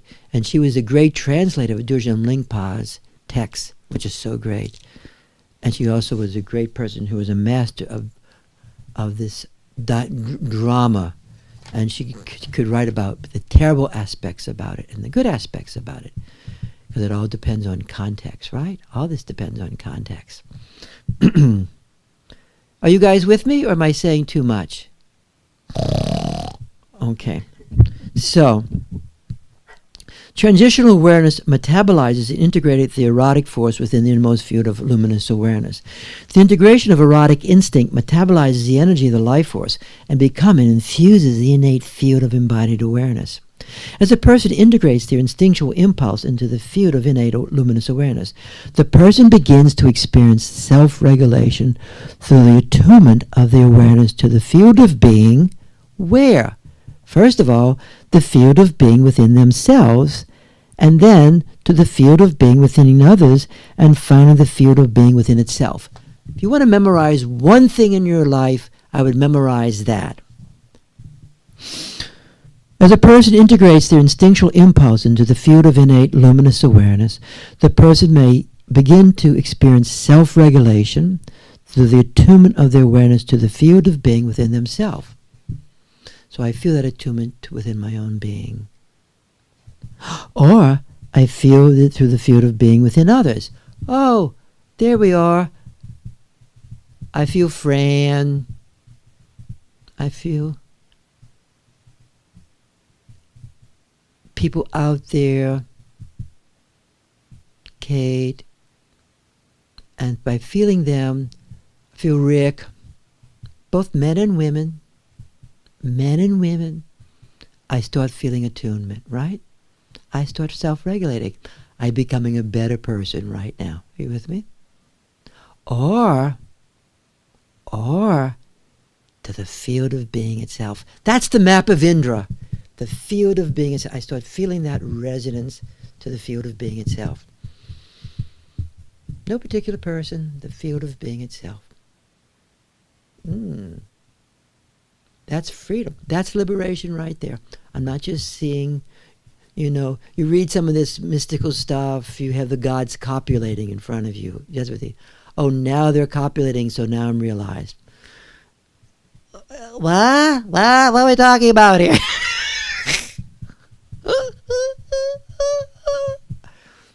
I think some of it's silly. I have a lot of time in my hands. I read all this stuff. I'm a student. Say, you follow what I mean? Almost done. That's what they say. Oh, you're now seeing the gods copulating, and now you're really getting liberated. Sounds a little Oedipal to me. A Freudian background takes so much fun away. Anyway, here we are. So this integration brings forth an embodied sense of vitality and empowerment without the agitation of dissociated emptiness, positive. So the integration brings forth an embodied sense of vitality and empowerment without the agitated of dissociative emptiness. When you dissociate sexuality and the life force away and all these bad things, you can feel a kind of emptiness. You're a good, empty person. Psychasthenia, that's the word. Psychasthenia. Psychasthenia means you're psychasthenic. It means you don't have power, you don't have any bad things, you're just all good, and you're psychasthenic. Anybody know the phrase psychasthenic? You ever read about that? It's just, in the 30s and 40s, it was a major issue of psychosomatic issues. You with me? So especially women, because they were so much anti-sexuality, they would have to cut off their energies, and they become psychasthenic. You with me? So when they come into therapy with then they start owning the energy, they would become vital again. Right? Right. Now, so this integration brings forth an embodied sense of vitality and empowerment without the agitated of dissociated emptiness or impulsive drivenness. Okay. The accomplishment of sublimation allows a person to self-regulate through attunement to the field of being and to integrate the power of the instinctual life forth within the light of the embodied field of awareness, which is the embodied field of being itself. And so I'm resonating. Sublimation of sexual instinct allows a person to have discrimination also to whom they desire to sexualize. It means you actually start having some choice. You ever hear people come in, oh, there's no chemistry, there's only chemistry with the bad girls or the bad guys. Do you guys know that? You ever hear that? It's only the bad people who have the chemistry, and there's no chemistry with the good folks, those nice people. So I don't feel I have any choice to sexualize who I want. There's no chemistry. Raise your hand. You guys ever hear that? You ever have that phenomenon one time in your life? Don't you know that? So you don't have the freedom of sexualization, right? As a tantric, you have the freedom to sexualize. It's like this. You place the desire where you want it. That means you can be with lots of people, women, men, animals, with feeling the capacity, because it becomes in your hands to sexualize whom you want to sexualize. Raise your hands if you understand that. Right? And Sublimation supports the self-arising of discrimination of sexual object choice. It means it's not just because sublimation can help a person become less bound and dominated from their relentless sexual instinctual drivenness of compulsive sexual discharge. And the relentless drivenness of infused sexualized discharge is a way of trying to self-regulate psychological dysregulation. It's a lot of words.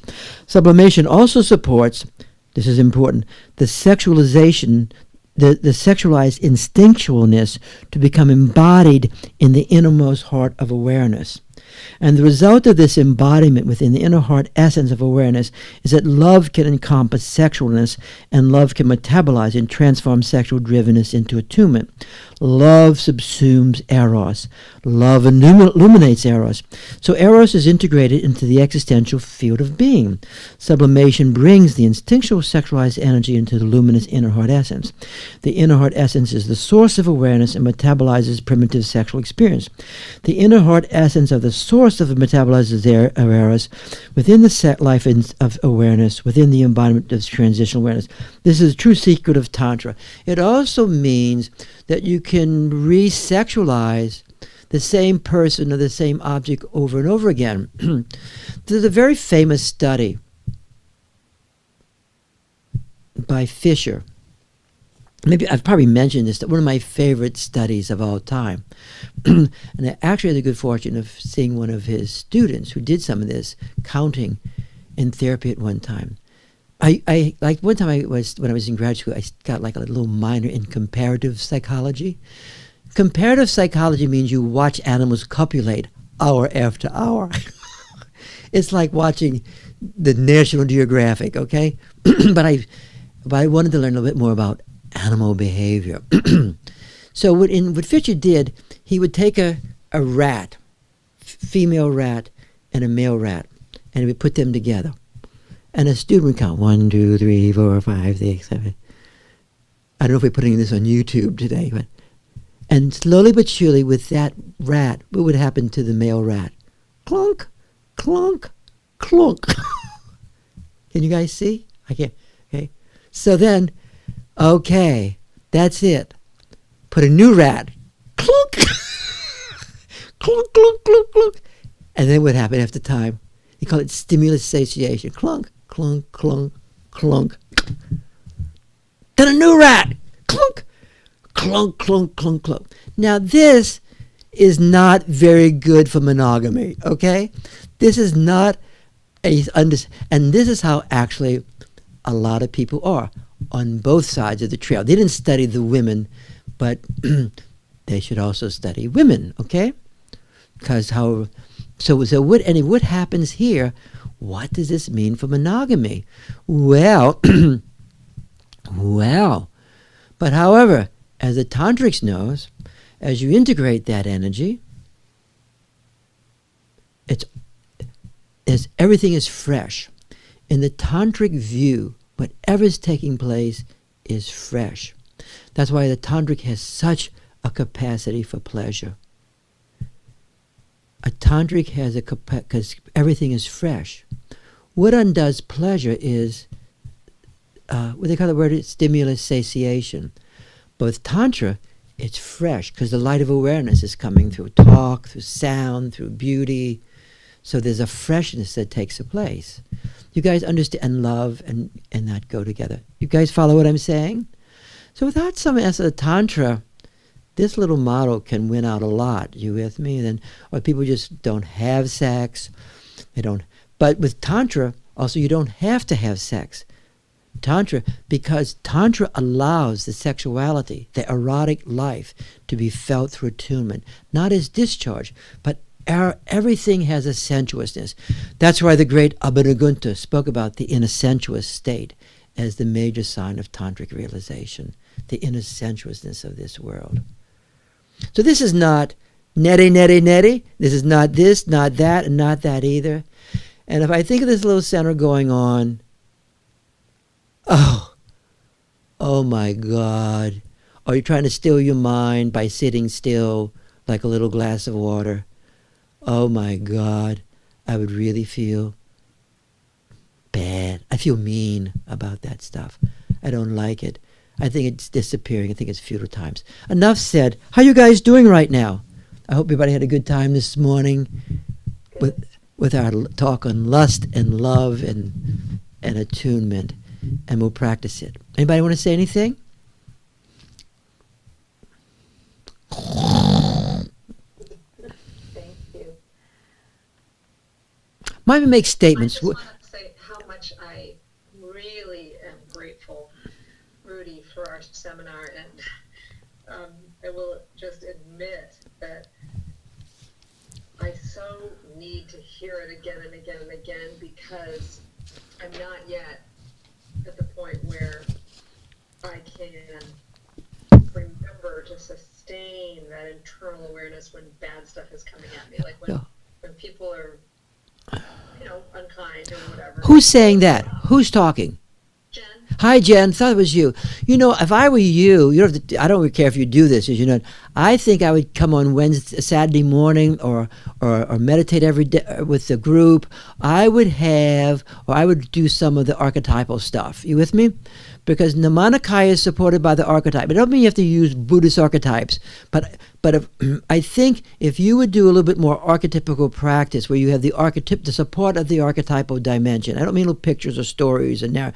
I think that would help you have stability. And I've seen so much happen for you since you've been in the seminar. I know when you first came, I wasn't so sure you were going to be in the seminar, as you and I knew. You with Matt? But I've just seen how you really are just loaded with Shakti and energy, and you're still trying to work on the power of stability. You follow what I'm saying? And where shit doesn't get to you so much. And I really think if you could come, that might be of help. And I just think also by feeling your connection to other people and feeling, and I would think in some way owning the power of how long do you meditate every day? I join the group almost every single morning. Great. I join the Saturday about half the time, but yes. Okay. And do you ever do a practice do any practice by yourself at all? Any kind of practice whatsoever? Okay. Then I think you should practice by yourself a little more, okay? Because some of us it's a balance with people. You with me? Sometimes it's a balance where then the group helps us do it so much. But maybe you might meditate less with the group and more on your own. You with me? And then and do some practices more on your own and sit there for 30 minutes by 40 minutes by yourself. You with me? I bet you this will happen really, really quick. I love having you in this seminar, and I feel the power of the Shakti in you as a true person. You're to me a Dakini, but you're trying to, your tendency towards enmeshment, right? You mind me saying that to you? You know that, right? Are you there? Are you there? Yes. I'm Yeah. nodding. I hear you. And I You're trying to, you want to free yourself from enmeshment also in terms of practice. You with me? And that might be good for you to do this more on your own than with the group thing. But I hope you feel the love of the group for you, and I just feel what you've done and how you, because this is not meant for everybody. I just and I can sometimes feel the Shakti in people, but I don't know at times is it meant for a person or not. You with me? But I really am glad you've been here, and I feel the power of this opening up into you more and more and more. Thank you so much, hon. And I love your questions you asked. Thank you. But you want to cut through enmeshment. You want to cut through where you don't. Being attuned to people is not being dependent on them. Great. Thanks. Somebody else want to share their experience? I know you've had a lot of challenges too, but you're doing great. Somebody else want to share? Make a statement. This is Kathy. Yes, Kathy. I was thinking about you talk about institutionalization and, realizing in a way, I can almost find myself institutionalizing myself as a person. It's true. Weird. It's true. It's not so much, I guess it's an attunement to what's No, it's your own. No, but that can happen to the individual. It's Absolutely. I am who I am, damn it. this as a kind of structuring device. So let me ask you this question now, because that's true. Because we come from a family where there's been a lot of institutionalization, and we internalize the superego. The primary thing of the superego is institutionalization. You with me? And the superego is a form of institutionalization, and that's why the opposite of institutionalization is a kind of chaos. And what's were you anti-institutionalization? There's a word anti-government. What's anti-government? Anarchistic, anarchy. Yeah, that's why Dzogchen's it's anarchy. There's a way you love anarchy. You with me? And there's an anarchistic. So people like some of the lamas were anarchists in their own way. They're very anarchist. They don't belong into the overall frame, the governance. Governance is not their big strength. And anarchy, but there's a way. If I were you, and this is for that's why those powerful cutting through practices are very important, because they deconstruct institutionalization with their own self. The Vajrakalaya practices destroy institutionalization.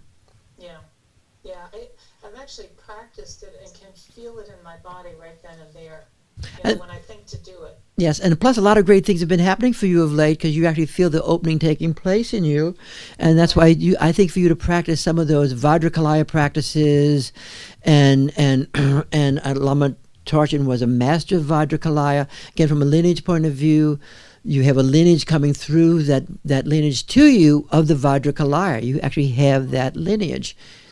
And all lineage means is one person to another person. You have a connection to one person to another person who has a personal relationship. Ultimately, this stuff boils down to personhood. And when traditions don't hold personhood as valid, they're profoundly fucked up. It's a form of institutionalization becomes. And when people despair personhood, they're fucked up. They're just, what can I say? Okay. Thank you. So you to start using the Vajrakalaya practice. You with me? And you should say it really loud when there's nobody there. You shout it, "Put!" And you get yourself. You have a dagger as a symbol. Use a kitchen knife. I do. Or buy a good stair, and or you can write the Vajrayana Foundation. But if you make it too holy, it has no power.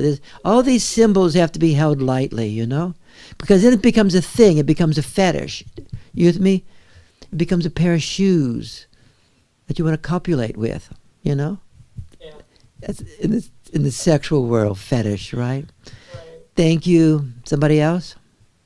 Rudy, this is Patricia. Hi, Patricia. Good to see you. You look great. I just want to say that as I go forward on my path, Uh-huh. I am experiencing more and more the power of claiming my own authority. It's one thing to say it as it's a good value, but it's another thing to actually experience the increasing power in that.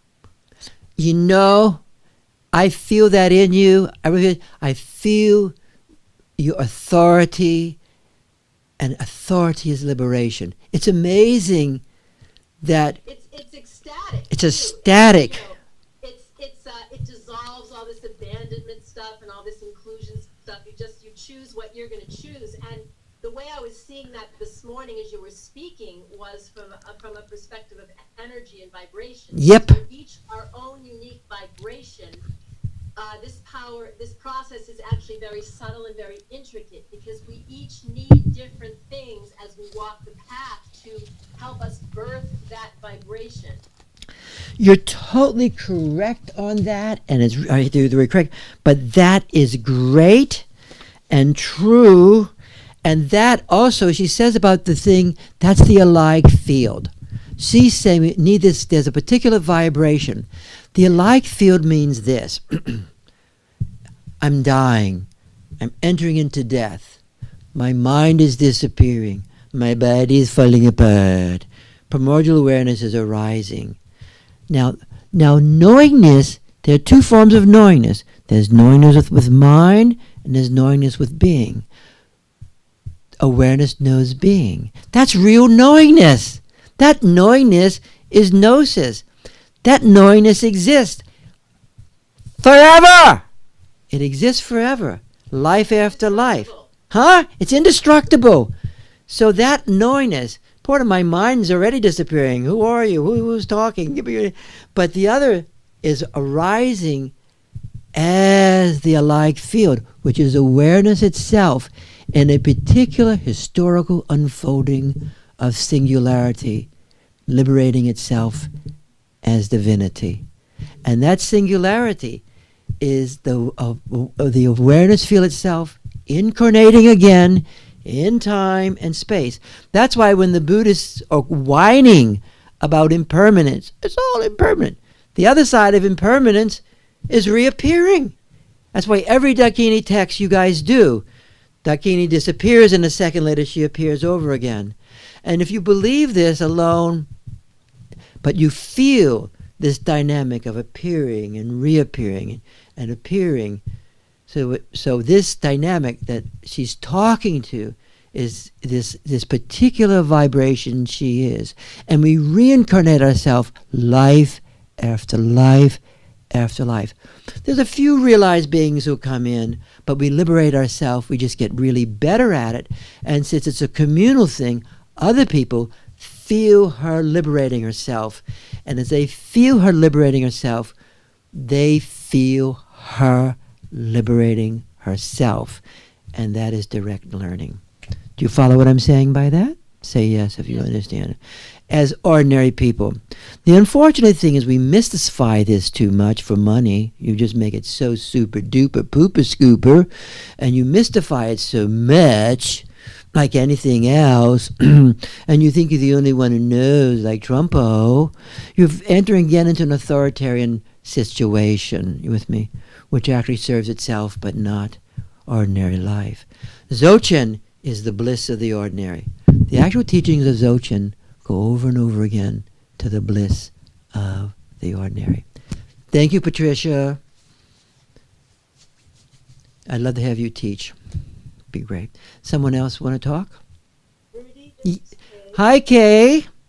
You're one of our archetypical people here. The archetypes love you. Every time you talk, they just pop up. I feel like I'm walking on a tightrope named mystery, and having to do with I know. Mm-hmm. So as I walk on the tightrope, on one side is I know from like the old way. I think, and it's connected to history. It's connected to learning. And then on the other side is I know it's connected to wave and arising knowing. And so as I Beautiful. walk on tightrope, it's like I can only know which side of the tightrope I've been on by looking back lately. It's like I look back and I say, oh, that was my thinking. I knew. I thought I knew, but it was really my thinking. Or I look back and I say, oh, I knew. I didn't know that I knew at the time, but I was walking in the emerging. I was like, I was in the emerging rather than in the thinking. But at the time, I didn't know it. Yes, that is so beautiful. Yeah. That is so beautiful because we're all exposing our process a little bit more. And that process of knowing through awareness and knowing through mind, and it's getting shorter. So sometimes it's getting shorter. And like Ramchampo is the guy's name, the 11th century Lama, would say that eventually they will become unified for you. You with me? One day you're knowing simultaneously in your mind, and you're knowing simultaneously in your awareness, and you're going to know simultaneously. And you can feel this happening already. It's getting closer. There's less pause between them. But you sharing that process with us is so essential and so validating for all of us because we can hear it takes place, and that's how we really learn. And so in time, the union, the true mysterious conjunctio is completed in you, and you know simultaneously with your mind and with your awareness, and your mind is realizing through awareness, gnosis, simultaneous, both. Great. Thank you so much. That's why The sharing of experiences, I blab around for an hour, blah, blah, blah, blah, carry on, try and keep myself awake. But the sharings, what it invokes, what you're provoked, whether you like it, dislike your own experience, is really where knowledge is, because it's arising out of gnosis. Would someone else like to share an experience today? Rudy, I'm going to try. This is Marilyn. I would just like to say, I think I'm the oldest one here, and I think that this... How old are you? How old are you? I'm older than you. You're older than me. Oh my God. So, but this whole, today it was... Can't hear you, love. I think you got dismuted, unmuted. Can you come back on? You got a little X on your thing. You muted yourself, Marilyn. We heard you for a while. We can't hear you just yet. It's still. Can anybody else unmute her? Can anybody else unmute her? There you are. You're there. You're there. Great. Good. I'm not supposed to tell it. It keeps muting. No. Tell it anyway.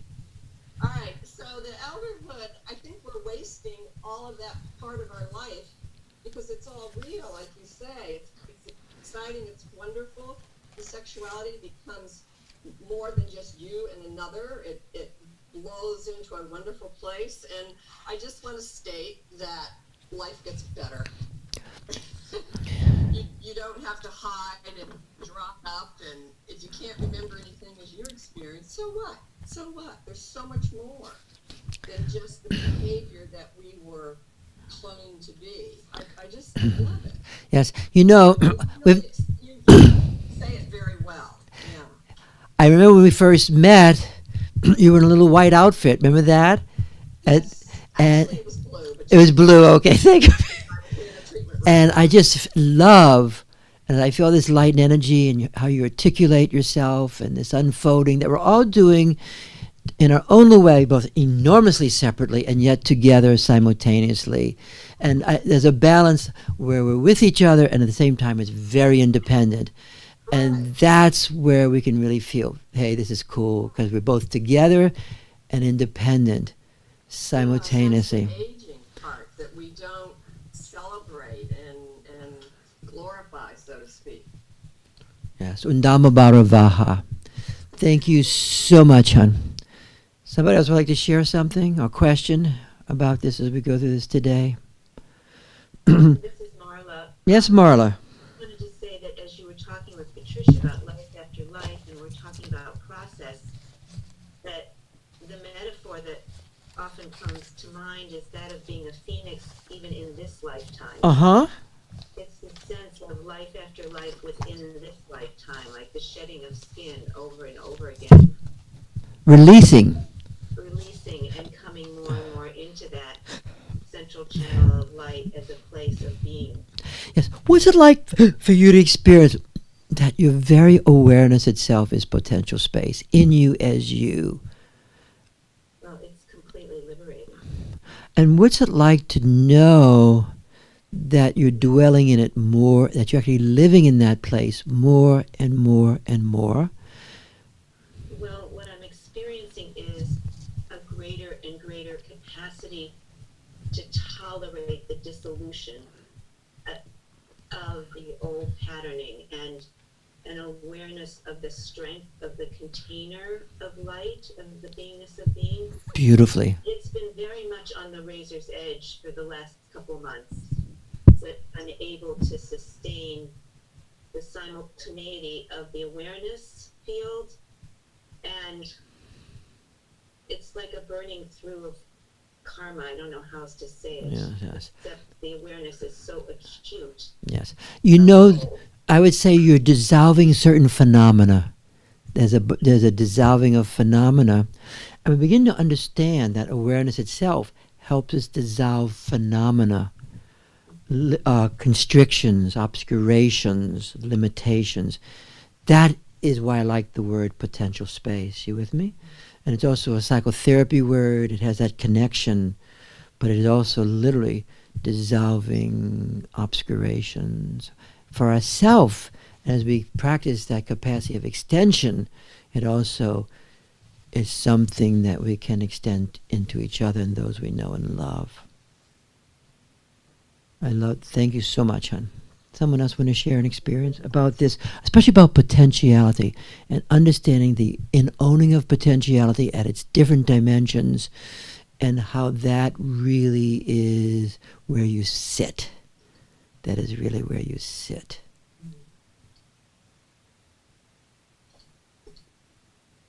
Right. Yes. Who's that?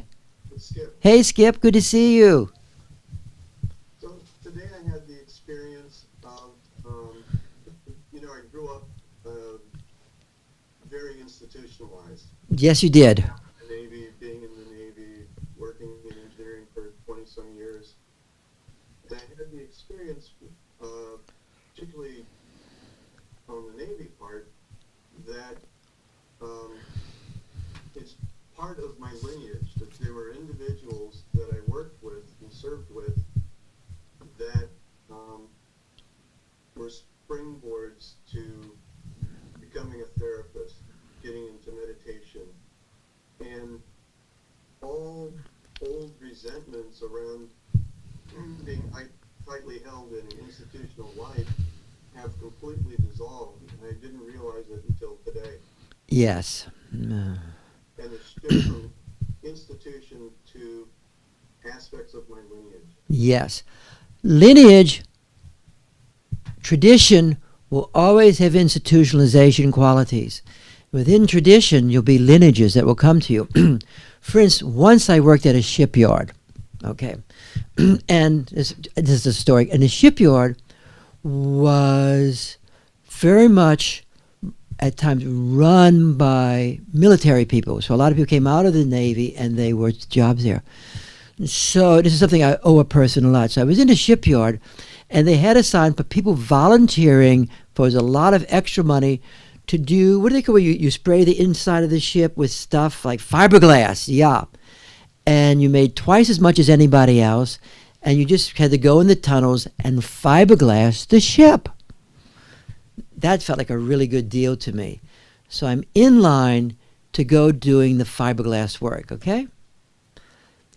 A person who is a captain in the Navy comes up to me and says, "You should not do this. I want you to come with me."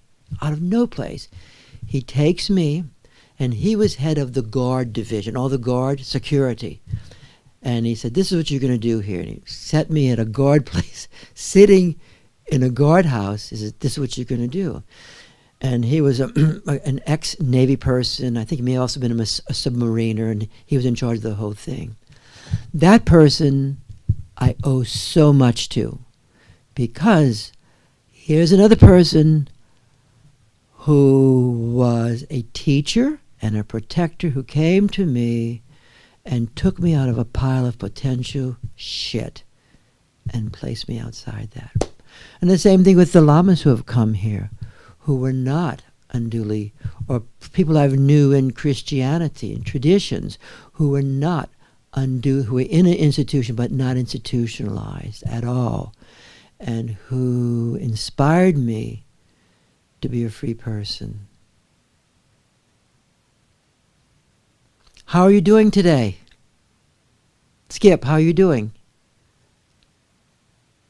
Oh, fantastic. What's happening for you experientially at this moment?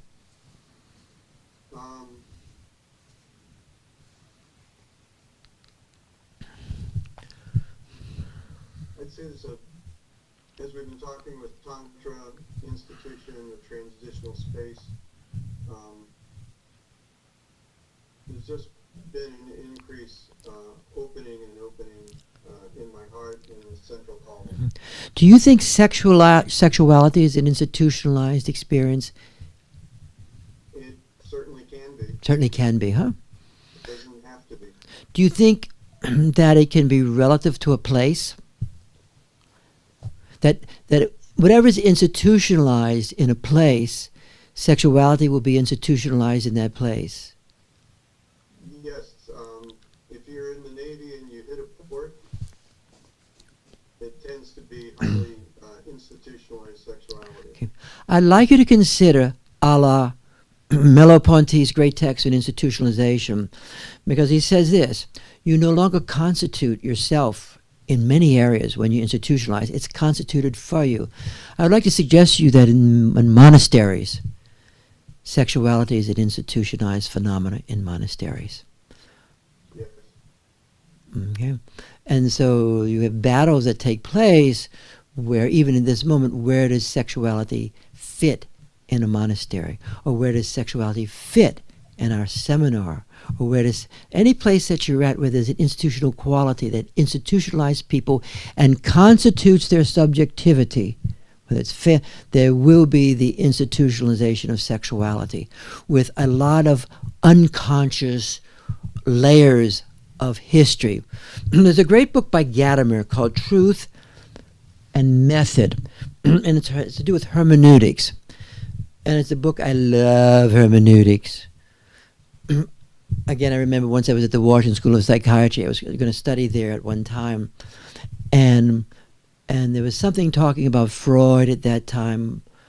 And I was sort of talking how all this has a hermeneutic component to it. Everything has history to it, you know. And I realized that whole group didn't think that way. They thought it was what it was without historical unfolding. The same thing with Buddhism.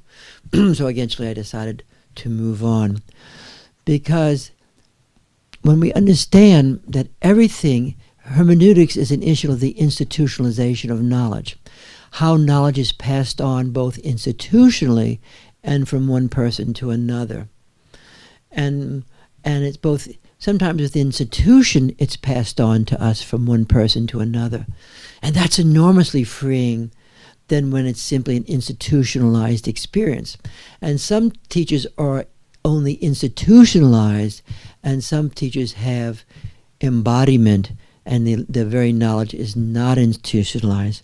So a person can be saying the same exact thing, and one is institutionalized right here, and one's not institutionalized.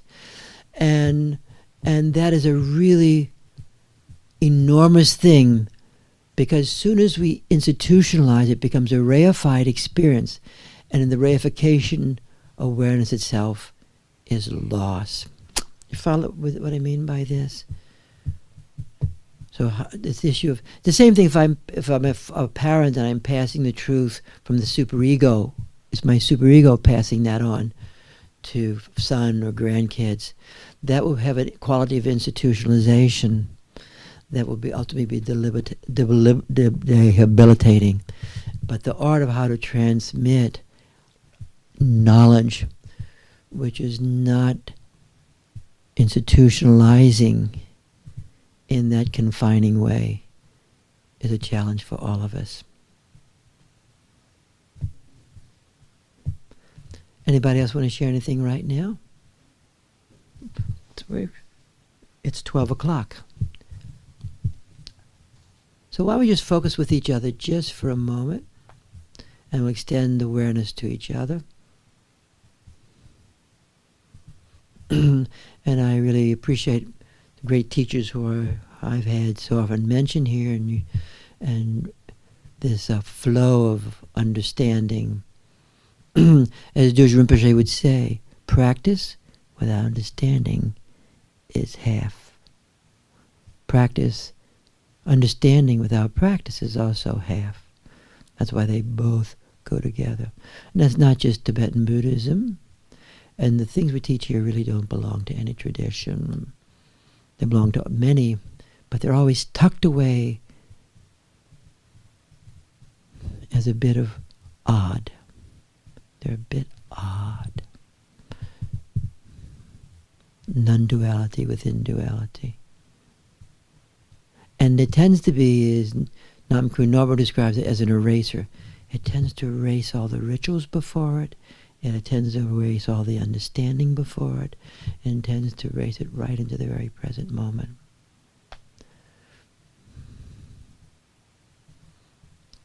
It tends to erase rituals. Rituals become something different than just simply obsessive compulsive practices. If you do it because of duty, and not because you really love it, It may be an obsessive compulsive moment. Spending so much time practicing, nothing happens. So we're not going to meet this Friday, and we're not going to meet Saturday. We're going to still be on this vacation, but I'm glad we met today. And we'll meet again next Wednesday. Anybody else want to say anything else as we end up?